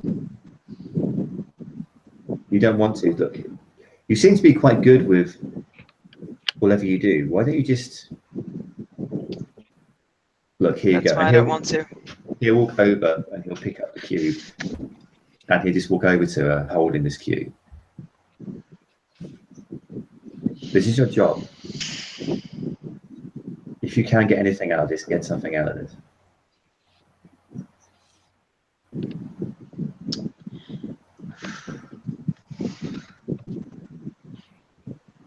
It's people like you that make me bad. Make you bad. This is why you're here.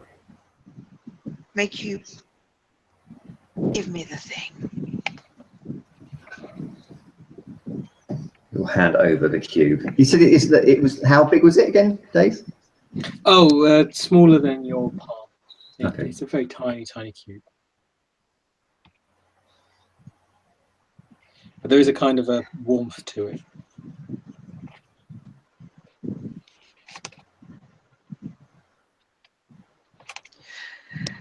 In Victoria's mind, it's like, why the fuck have I been assigned to this guy? Why in the fuck? They're just gonna get everyone killed, but that's okay because he needs to kill everyone in order to get it all done. It means that I've been let out of my box, which means that I am devoid of all responsibility, but by the same token, I have my own responsibility, and my own responsibility is to not say anything, but if I don't say anything, then I'll fucking die, because it'll fucking kill me. But by the same token, I need to get him come back to go forward, and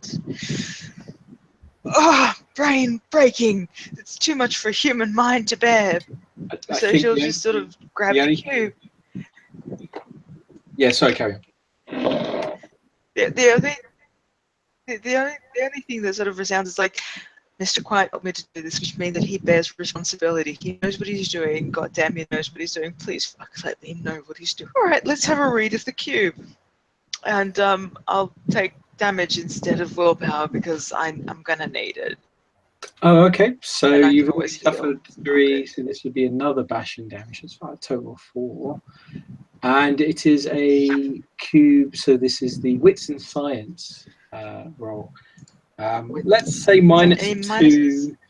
Actually, no, minus 3, because this is really odd. It's not like electronics or gadgets. This is a very odd thing to read. Right. Here we go. Let's see what happens. And 2 successes. Oh, okay, yeah, 2. So you instantly, again, it's like you're communicating to a machine. The machine is very distant, very vague, very complex and odd. It's like speaking a foreign language. You don't quite understand it all, but you get the sense of what it's trying to say, to do. Mm-hmm. And it basically feels like transport, displace, move. These are the words, feelings, sensations of motion, of bringing distances together. That's what you get from this cube. Because Ryoko's more of a science nerd, would it be more like the 2 planes of spatial existence, the space folding to form a singularity? That's how you could that kind of a interpret it. But the way you sense it, it's a feeling. That's what you get. It's feeling. Okay. That's how your ability works with this. It's very vague. It's pretty much. So I'm gonna go to crazy talk with Mr. Acola then, if you don't mind, Mr. ST. Victoria's just told us to sort of grab it and almost like rub it and feel all the surfaces on it until the point where pardon the tiger mum thing, she's actually holding it between her fingers like that in opposing corners and twisting it with her other fingers and just going, it's transport, it's transport. This is a way of binding two locations together, binding the locations in order to make one location. That way there can be movement throughout space and time. It's interdimensional. It's on the same plane, but it's not on the same frequency. That's the key. That's the key. And pretty much just as she starts to talk frequencies and keys, the damage will kick in, and again she'll not only bleed out of her nose but start leaking a blood tear or something. It's like that scene in Let the Right One In where she's just like, oh, and then she'll just drop the object. As she goes to drop the object, McCurdy would try and catch it. Oh yeah, you catch it. Don't worry, it's not going to explode on you or anything like that. It's not that fragile an object. And then he'll put the object down and he'll go over. Is she still kind of oozing blood? It's up to, yeah, you've suffered quite a bit, but it looks like someone just did a couple of rounds on her. So yeah, she's a bit messed up. Actually, how much health do you have? Is it 6 or 7? Oh God, how much health do I have? Because you might be into penalties. Health is 7. But oh, you're not quite. You're just about to go into penalties. So it looks like someone's just roughed you up. Just about to go into penalties. Yeah, so pretty much she'll like get again the corner of her hoodie and just start patching away with the blood where she can feel it and wiping her blood nose and then her cheek and all the rest of it. And as she's doing that, look, thank you. I'm not going to ask you to do this again. It seems you either have to suck the life out of me or you hurt yourself. So only when necessary from now on. Well, this was necessary, but we're meant to be a team here. We're not meant to be hurting each other. So, but look, would you look? I know you don't want to be touched, but look, I used to be a medic. I can help you. At least try and patch you up a little bit. Let me just look. Sort yourself out. Have a coffee. No. Let me just have a look, and it's like it will make you feel better in the morning. Nope. Listen, Nope. I need you to be on your you feet. don't get to see. You don't get to. You don't get to. I'm fine. You don't I get don't- to see me. I don't want to see you. I just want to patch up what I can see. The wounds on your face, the wounds on your hand. That's it. I'll be fine tomorrow. And she'll put a finger to your lips and go, shh. I'll be fine tomorrow. You don't see me. Okay. And as she does that, he's gonna kind of give her a quizzical look, like thinking, oh, maybe the alcohol's taking hold in that little brain of hers. But it's better than her going fucking psycho and jumping on him and biting him. So look, are you sure? Look, I can just look. If you need medical assistance, I'm not a doctor, but I can help. Just remember that, okay? He's not shutting up. So she'll say the first thing that comes to mind that she's heard somebody say, and it was a 10-year-old on a park bench when she first got here. And she'll just sort of look off into a distance and repeat the words of plaster and an icy pole.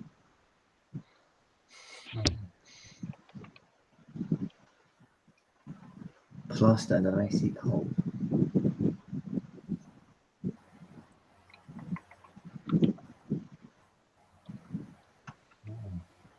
As in a Band-Aid and an ice cream. Yeah, he's like says, look, if you look, that's pretty much what I'm asking to just help you with.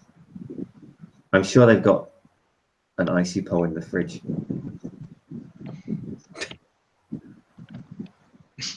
Probably eating it. Can I go then? Fine, but if you end up getting hurt, I will want to try and help you.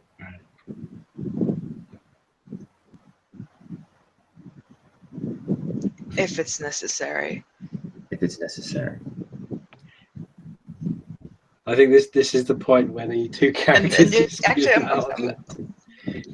I'm I'm going to give you a hint there, Mr. All Mr. right. Acola, and it's partially because you used the word.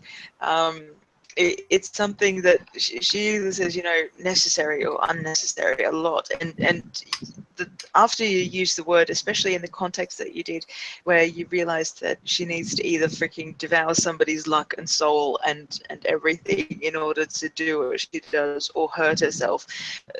There's very little that she does that is unnecessary simply because of the cost, and very well aware of that now because you've seen it up close. All seen. Just a glimpse into her mind. She Okay. might be fucking bonkers, but she knows what she's doing.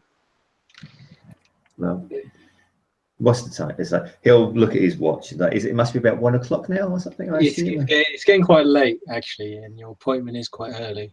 Well, look, let's rest up and get up nice and early for this damn tour tomorrow.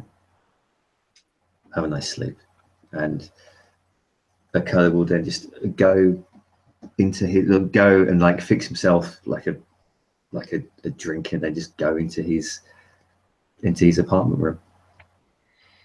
Okay, so we will simply say both characters part ways and rest. Well-deserved rest from the excitement and madness of the day or the evening, and the characters will rest until morning. And at one point, they will awaken to a loud kind of bang or a noise of havoc or destruction. You don't necessarily hear it, but you feel the vibrations.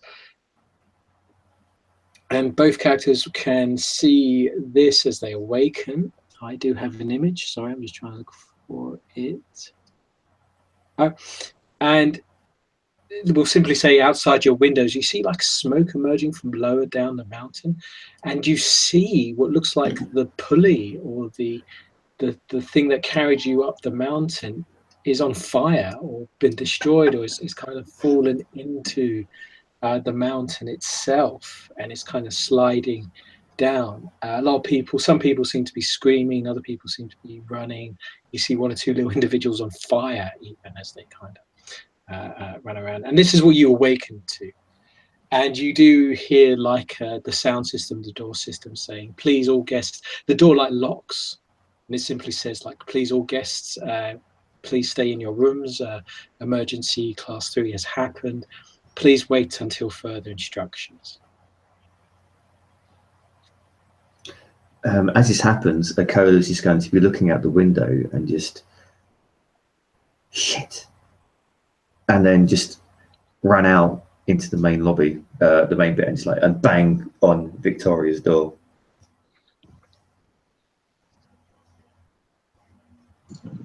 Victoria didn't actually sleep. She doesn't sleep. She just looks at the door. No, that's fair enough. We'll do another role for that later. But yeah, Karen. Okay, so does she look exactly the same as she did the night before, or is she? Pretty much. Okay. Why have you just seen what's happened outside? Now, what are they fucking called? I keep forgetting the name of it. We'll say shuttles. We'll say shuttles. Yeah, shuttles. Have you seen? There is a word. I don't know. Shuttles. We'll say shuttles. Have you looked out the window? Have you seen the shuttle? Catastrophe, fire, people on fire, dying, Yes, pain, people on agony. fire. Speakers, intercom. Intercom said stay in your rooms. We're going to stay in our rooms for the moment, but here's a question for you. We're going to have to get out of this place. Do you think you could get down the mountain on foot? Here we go round the merry-go-round, merry-go-round, merry-go-round. Probably not. I think, Lewis, you know for a fact yourself as a ex-military, going down the mountain in minus, I think it's like minus 40, minus 50, 40 out there. You'd last maybe a few hours before you probably just end up freezing to death. It's one of those things. So, could it be a case if let's say worst comes to the worst, and there is no other way out. If they could actually try and find the right kind of equipment, Possible. if they could find the right kind of equipment, and then hopefully they could make their way down without Victoria falling off the rock and dragging a Coda with her. It's all possible if you have the right kind of equipment. You'd assume they'd have some kind of alternative transport there. So, but again, it's only up to them, not to you. Look, if we can't get off by any other kind of means, if we're trapped, we're going to have to scale down the mountain. I can do it. I've been trained to do it. So I could help you get down there. It would be hard, but we need to find the right equipment to do it. Maybe we can fly. That would be good, but I can't see that option at the moment. You sorry to add, you have seen helicopters and whatnot, and planes fly by and whatnot, but neither of you can fly, so I don't know. Yeah. Again, I'll leave that entirely up to you.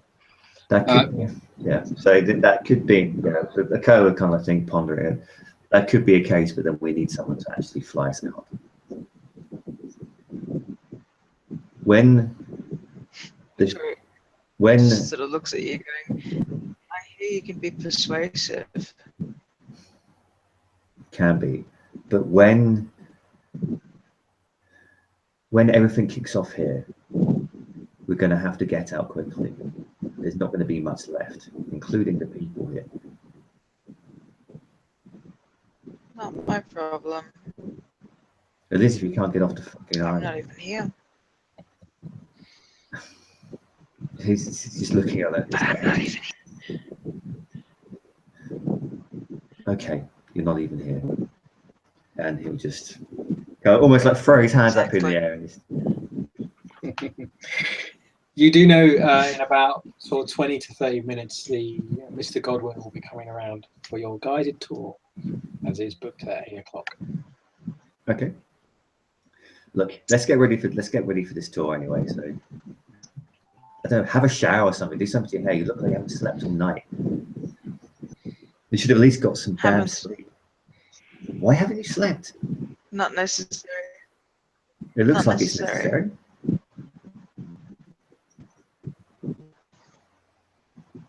Well, don't you even rest? What the mind and the body needs are two different things. It doesn't even look like she's fucking blinking. That's how much she hasn't rested. Look, we have to try at least fit in some way. Just try and make yourself look a little bit more human before they come around for the tour. Freshen up, Roger. Horse bath. Yeah. Use up all the things. Don't use the really fancy Cheron Group bubble bath pills. Yeah, I wouldn't put those in water. They'll clean you out and leave you hollow inside. Okay. So go and freshen up. She freshens up and so does a Coda. At some point, there will be a knock at the door. Mr. Godwin will present himself. Again, the door does its usual, visitor, and shows you the image of who's outside the door and stuff. So I'm assuming you dress, you've been changed, you wash, you get ready. Suited and booted. Yeah, there's still that fire and smoke in the background with the glass sort of coming up from the lower depths of the mountain. But yes, you will spot this individual, Mr. Godwin, who, as you knock, will answer, and he simply looks to you and goes, Mr. Kohler, good morning. I hope your sleep wasn't disrupted by the tragic events that have just occurred recently. Well, how could it not be disrupted?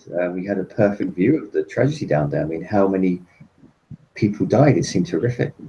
Oh, there was some small injuries, but it's all well contained. And there was just a slight human error that occurred, but we'll have it up and running within days. Okay, and so, but that's how we came up here. I'm assuming you will supply some other way to get off this mountain, like. Oh, of course, we can arrange private transportation via our company helicopter that is currently residing in the Blue Wing. It can transport you to any location or to the airport down beneath the bottom of the mountain. Okay. It is well within hand and contained, and we do apologise for any disruption or issues this may cause. I hope this doesn't affect our arrangement that your company have with us at the moment. Well, it doesn't affect the arrangement at all. It's just, well, I'm just happy that the incident itself wasn't as horrific as it could have been.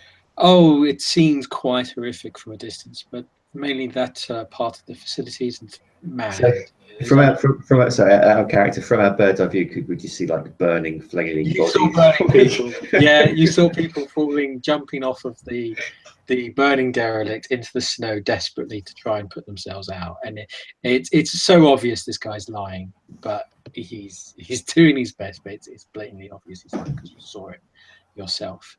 But he's very good at it. He's very calm, very relaxing, very reassuring person. Yeah. Love this guy as your lawyer or as your counselor type thing. So any really good, if you're ready, I'm happy to guide you or give you a tour of the Green Wing and the Blue Wing as well to show you some of our research. So I have been informed that you've already had a bit of an exploring of our Green Wing. The Green Wing strip, that's basically the hospitality strip then? That's where you're in, yeah, it's the building Okay. you're in. Yes, we had a little look around. Sorry, I didn't mean to intrude, but we had a little look around the Green Wing. The bars there are very, very nice. It seems like everyone was enjoying themselves. The garden you have that's underground, that looks amazing. My colleague here was very taken by that.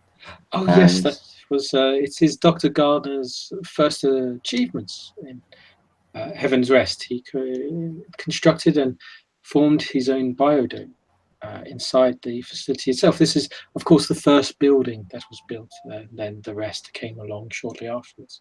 Okay, well, that sounds interesting. And so yeah, so you said there's the Blue Wing. We're going to go. We've seen the Green Wing, and this is the Red Wing. That's just pretty much the infrastructure of the building.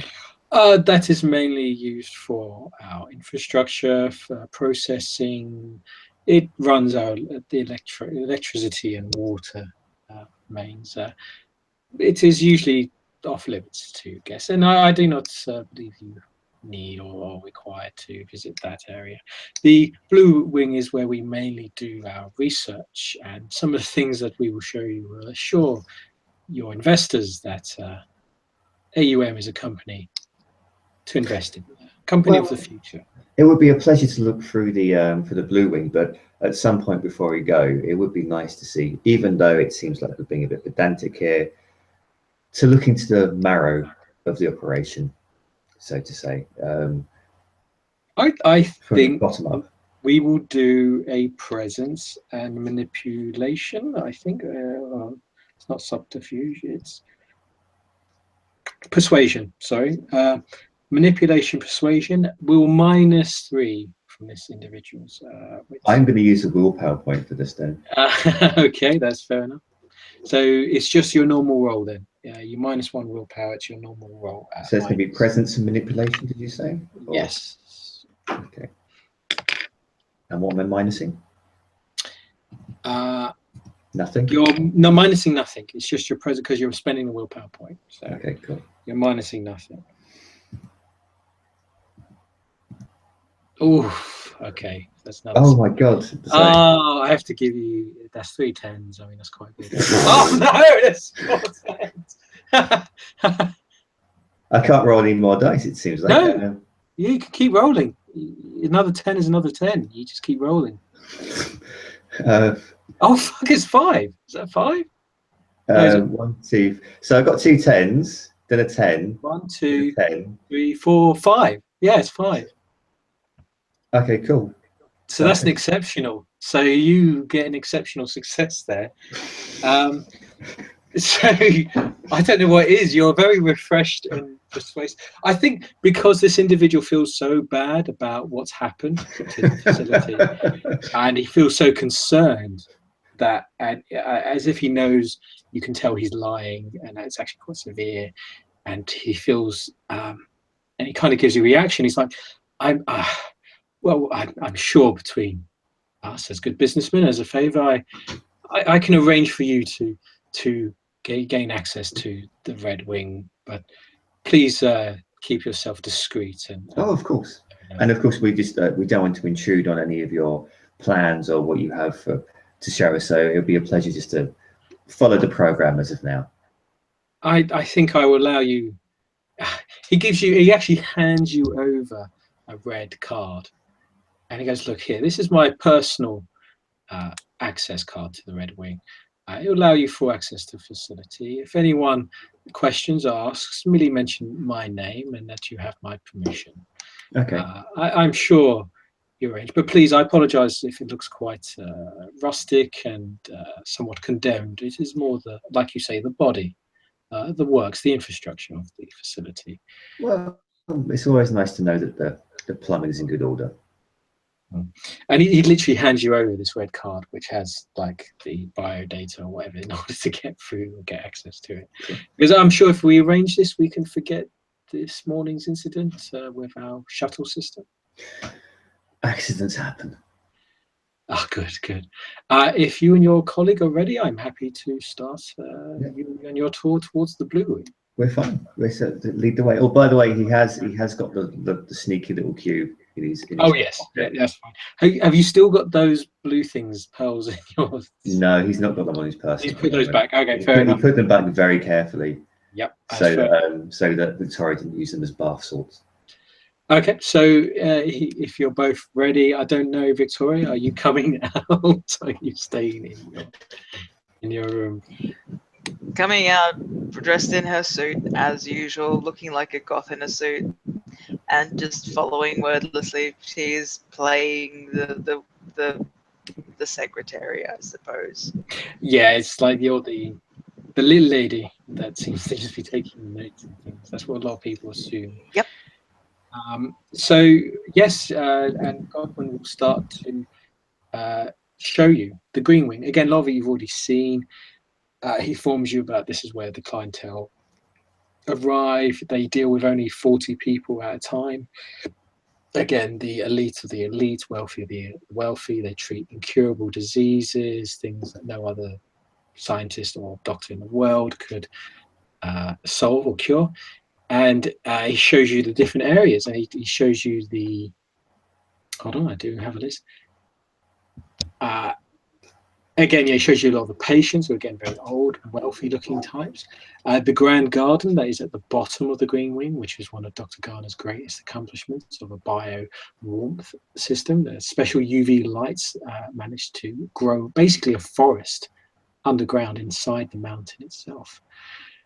And there will be images of Dr. Garner and posters of him all over the walls. In these sort of grand like flyers and banners, and you'll see like him leading children or people or holding the world in his hands. There's all these sort of subtle little, it is him like with his Nobel Prize and all sorts of other things, a very propaganda type element to it. And again, yes, a lot of the building and the rooms themselves seem oddly biological, sort of, there's a sort of curvature to them all, as if they've been grown or made in alien fashion. And then you will go through to the Blue Wing. Now, as you go through to the Blue Wing, again, it's that same kind of security door with a security guard. You go through the checks, and they do check you, they do search you. Just a light kind of search, nothing major, but of course they don't find anything or see anything. And they allow you through. And once you are inside, hold on, I do have an image. You're greeted with, again, the Blue Wing, which is a lot more metallic, a lot more clinical. And it seems, again, you get all kinds of types walking past you, walking by, a lot of them greet you, say hello. You see all kinds of experiments and operations that are occurring and studies. You see people being examined, you see tissue samples being examined. And Dr. Garner gives you the kind of basic tour of what they do, the bioengineering and the future development. He keeps emphasizing how they are the future, how all the other companies are behind, majorly behind what they do. If there are any questions, anything like that you'd wish to ask him, please feel free to do this now. So as they're being toured around, so I can hear an echo, dude. Have you got headphones on? Yes. Hold on, I'll just turn them down. All those days going to illegal rage has left you half deaf. I'm half deaf. Yeah. Okay, carry on. I think we'll get down a bit, should be better. And so as they're going around, so at one point, are they just can you see this is one, is the what the reporter turned mage, what was his name again? Mr. Bishop. Mr. Bishop. Is Mr. Bishop with us? No, the camera crew, sorry, yes, you would have noticed them around the green wing. They would have been they sort of doing documentary and stuff describing the achievements of Dr. Garner, the research doing, and if you do ask, they've not been allowed into the blue wing because again it's quite strictly off limits. With the because we obviously Mr. Bishop showed Akola some of the photos of the children when they're going around and they're actually looking at patients, examining people. Are there any actual? Can you recognise any of the children that are there? Okay, that will come up. That will come up in a moment. As they're going through, Akola just like say to the guys like, so this seems like a very basic question, but what exactly? It's like what had this? I assume this is all part of the cure. Yes, our cure. It's a oversimplified advertisement campaign, quite vastly complex, but we ensure that any patients that come here to Heaven's Rest, we can cure their disorders. We are currently researching into production to allow our product to be exported to other countries, other areas beside Heaven's Rest, but we're not quite there yet. A lot of it's to do with the facility itself and the location. I'm afraid I cannot go into the details. Most of it is unfortunately classified to Dr. Garner himself, but we assure that for a high price we can save anyone. Well, if something's worth the while, it's worth paying for. I'm sure as an investment trust you can see the potential here. I mean, at the moment we're just beginning, and of course our costs are rather high, but in the long term people will be willing to pay anything to come here. That sounds very, very interesting indeed. But we're still in the basics of our research, but we are confident our scientists and our production crews will be able to create an exportable compound, a substance that can be given to the masses for a reasonable price, of course. Of course. He kind of gestures, and it's like you're walking down this long kind of corridor, and again you walk up some stairs to another level, and it's just showing you all these, and it seems like each little laboratory is doing their own kind of individual little experiments, but the one thing you do grasp at, if you both will just make this, if you both could give me a wits and science roll, and no minuses, let's just simply say I just got straight up wits, I've got no science. Oh, that's -3 then. So I get 1 dice. You got, I think it's just the 1 dice. I don't get anything. No, you don't know what they're doing. What they do. It's all shiny and clean. Yeah, it's all shiny. There's a man with a test tube. There's men with beards and nice clean hands helping people. Is this where they make dinosaurs? You know, it's that kind of what you're thinking of. So yes, Victoria, you as the Mr. Godwin is talking to Mr. Akola, you keep more of an eye out. you look around and you notice that these individuals, a lot of the experiments seem to be based around a red fluid, a red chemical that seems to be their chief concern. It seems to be the similar substance they all seem to be experimenting on, is this kind of red fluid. And you do see some, at one point you think, oh, it's mostly biological, but you do see a lot of what looks like sort of quantum physics that is also written on boards, on sheets of paper that seems to be scattered around. And sort of physics in a way where a lot of the symbolism is quite weird, quite archaic and quite odd, not meant to be there.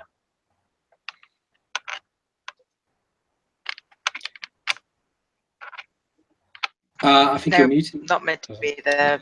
It's all wrong. No, It's all wrong. I was just shaking my head going, nope, all wrong, it's all wrong, it's all wrong, it's all wrong, it's all wrong. Keep it, Gloria. Okay. And as you continue onwards, Mr. Gomez again, he keeps talking, give you talk. At one point, Mr. Kola, you will bump into someone, or someone will bump into you. Okay. And this individual, sorry, I did have an image, but it doesn't seem to want to work. I'm dead. It's dead. It doesn't want to work. So unfortunately, an individual, he's quite pale looking, and his eyes look quite pale as well. He's slight sort of platinum blonde sort of looking hair. And he looks to you, and as he bumps in, he kind of goes to the floor immediately and just goes, oh, I'm so sorry you dropped this. And he hands you over like a piece of paper. Oh, so thank you. Sorry about that. And he'll like help pick him up and like brush him off. He just sort of, and as he just sort of nods and he gives you this friendly sort of look of like, oh, I accept your apology. He kind of grasps your wrist in a very sort of strong manner of like, I'm here, pay attention sort of thing. And with that, he gives you a nod and quickly walks away before Mr. Godwin notices anything suspicious. as soon as he like picks him up, then Akoya will attempt to glimpse the glimpse the note very briefly. It's merely a folded piece of paper, and inside is like a memory card. And Okay. the words written on the paper is "Dead Candle." Okay. And this is handed to you, and this is a separate thing that I did earlier with someone. And he hands you to this and then walks away. And at this point, you reach another level, and this is a level where it's a similar corridor, but you see all these sort of quarantined rooms. You see children. Okay. You see these children quite happy. They seem to be playing in their own rooms. They seem to have their own little caretakers. You see tubes that are kind of going into them, that seem to be going into the walls. And you see liquids going in and out. And you see sort of red liquid going in and out. And Mr. Godwin looks to you and just goes, this is our humanitarian wing. This is where we do our free research for incurable diseases for children.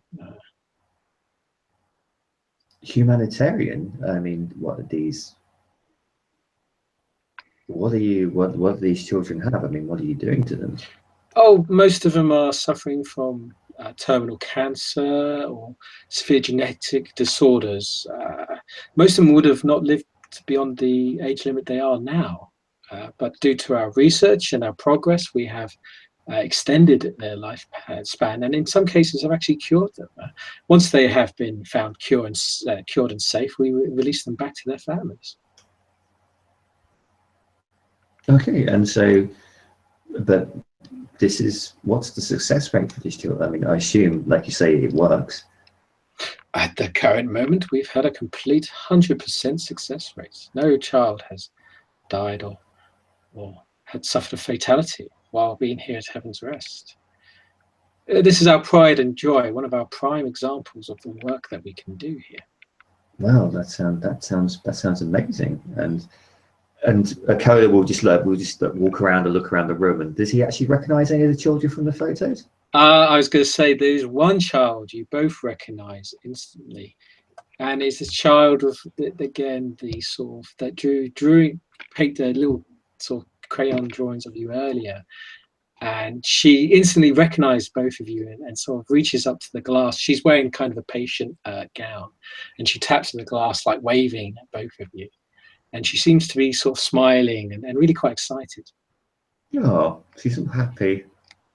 Oh, but she does have tubes going into her back, pumping sort of liquids and things into her. Hey, we're from the Chown Group. This is like Tuesday morning for us. Tuesday morning, we have this for breakfast. So he looks at sees a child, but he doesn't recognise anything from the photos that the. You didn't. It's hard to tell because a lot of these children, their heads are shaved. They've got no hair. Their heads are shaven. They're wearing gowns. Some of them wearing masks. Okay. Breathing apparatus. I would say you recognise maybe 1 to 2 other children, but again, it's hard to tell without looking at them closely. Okay, so yeah, they'll look around and just continue talking to this to the guy who's doing the talk. As you are. The child's trying to get your attention, and she's sort of waving, and she quickly runs to like a drawer, a little cute like bedside cabinet, little drawer next to a very little bed, and she gets like a piece of paper out, and she sort of quickly runs. Again, the caretaker that seems to be in the room with her is a bit confused, and Mr. Godwin sort of looks to you as if you must have made a friend here, sort of thing, and making light jokes. And she rushes over and she presses like the little drawing up against the glass, and it's an image of you two. Oh, it's a little cute image of both of you in your little business suits and anything. But what you really notice is quite odd is you see a figure behind both of you. This figure with a suit as well that seems to be hovering behind you, and a figure with this crudely drawn like white face, a sort of skull face that seems to be just hovering behind both of you. And she's just smiling instantly, looking at it, going, "Oh, look what I've drawn." Okay, well, that's obviously Mr. Quiet floating around. So he'll look at that and go, "Oh, do I have to do with like when I clock it's Mr. Quiet? Do I have to do a roll?" No. I mean, I wouldn't say you completely freak out or anything like that, but it's odd. It's very strange. And I won't make you roll because I think it's somewhat obvious when you see this. Yeah, you kind of look at her and you look at the drawing. As you look at her, you see her eyes start changing colour. Her eyes just suddenly go, if she blinks, they turn blue, then they turn green, then they turn yellow, then they turn sort of pale red, and then they go back to normal. And she's sort of like looking at you, and you realise that she's not looking at you. She's like looking at you, she's looking past you, she's looking at you, and you have seen this before. You've seen this kind of power happen before, and this is a sort of ability. Let's do a roll. Let's say wits and occult, and I will allow you your +2 because it's +1 because that is referencing this. Yeah. So wits 3, occult 1, and then for the WSN another dice. And that's gonna be 5 dice. Let's just see how many successes you get. None. No. Okay. There's definitely something odd with this kid. Very strange, very peculiar. Just the drawing, the eyes. You're not sure what, and you're not sure why, but definitely something very strange. Okay. So something odd with that. So I go, "Oh," he'll go, she goes, "Oh, isn't that sweet?" And goes, "Oh yes, we ran into this child when we entered the facility just the other day." Miss Okola would just say, "Oh yes, she is our latest arrival. We did have her shipped in. She was given to us today, and yes, such a shame. Stage 4. He looks like a sheet or computer screen that's next to the screen. She is suffering from a stage 4 cancer. Again, would be terminal, but because of our treatment with her, we expect her to put a full recovery within a few weeks." Oh, I thought that's you seem to be doing amazing things here. That's what AUM does, miracles and wonders. I hope you can convey this to your employers. Definitely, this This is fantastic. Oh, good. And with that, he kind of gestures for you to go on. It seems as if there's a bit of a hush kind of mentality. And then actually, as soon as you kind of get up, the glass kind of goes misty, as if the glass itself transforms misty, so you can't see inside anymore. As if they give you quite a bit of a glimpse, but then they cut it all off and kept it quiet. And he kind of gestures for you to carry on, to move along. Okay, so they move along, following. And you are to deal with the humanitarian option. Coming out complex. Otherwise, he's always playing last question. And I think that basically he shows you a few more labs and science rooms, and describes the work that they're doing in the very complex issues of it.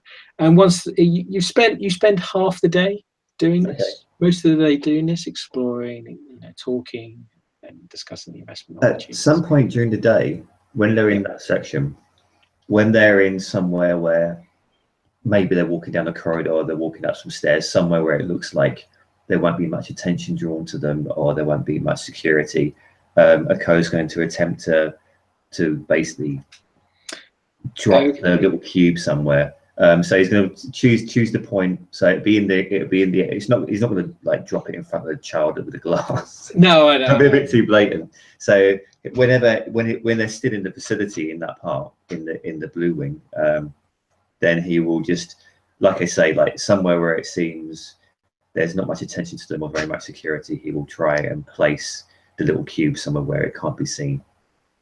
Okay, we will do a dexterity, and I think subterfuge. I think, yeah, that sounds right. So dexterity, subterfuge, and we'll say how many successes you get. The more, the better place you sort of put it.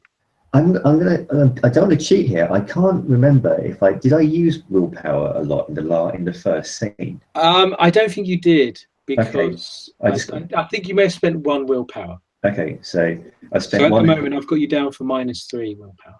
Okay, this is quite important, so I would like to use a willpower point for this. Okay, that's fine. So that'd be another 2 dice, isn't it? Or... 3, extra 3. So that'd be 7 dice. All right. Oh, thank Christ! Just the one. Okay, so you just. You kind of just about to place it somewhere, and a guard just kind of walks by, or Mr. Godwin kind of just looks to you, but you just managed to distract him to place it like in a grate underneath the floor. Just sort of drop it. It just sort of slides in. You kick it with your foot in it. It's sort of under the grate itself, and it's nearby. It's close. Not very close to where the children are, but it's basically it's in the area. It's in the air. So you yes, that does go unnoticed. So you then proceed, and basically Mr. Godwin will keep talking to you. He'll invite you for dinner if you wish to accept to go to dinner, or if you wish to rest or carry on with your tour. He does stress that he has other issues to attend to because of the accident that occurred earlier. So who is he inviting? Just us two to dinner? Yeah, he's saying, if you wish, we can go for dinner. Actually, he probably says, we could go to dinner later this evening, and I'll introduce you to Mr. Noland. I'm sure we can advance the meeting. Oh, that would be amazing.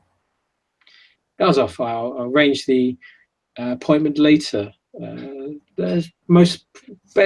Noland likes to enjoy a late dinner, so we'll simply say 9, 10-ish, something.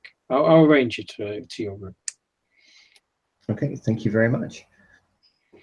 He does escort you back out of the blue wing. He doesn't leave you there, and he escorts you kind of back into the green wing, and again gives you a nod. Mr. Godwin kind of does try to speak to Victoria, but I'm just going to assume Victoria either ignores him or says some random odd things to him, at which point he kind of just ignores. One-word answers, as polite as can be. Yeah. In brackets, please don't talk to me. Yeah, it's totally fine. He's there to please you. So if you don't want to talk to me, he won't talk to you. And he leaves you be. So you do have the rest of the evening. I'm just sort of staying, because we have been on for quite some time. Yeah. So when do we want to wrap up? Do you want to leave it for the next scene, perhaps, to go explore to the Red Wing and I dinner, think it's or- probably. I think it's probably best to leave it for the next scene. Okay, I think we will happily end scene there with our characters just exiting the Blue Wing and arranged a dinner with one CEO Noland, the organizer, the controller of logistics at Heaven's Rest. I hope you've enjoyed the show and thank you for watching. Nighty night.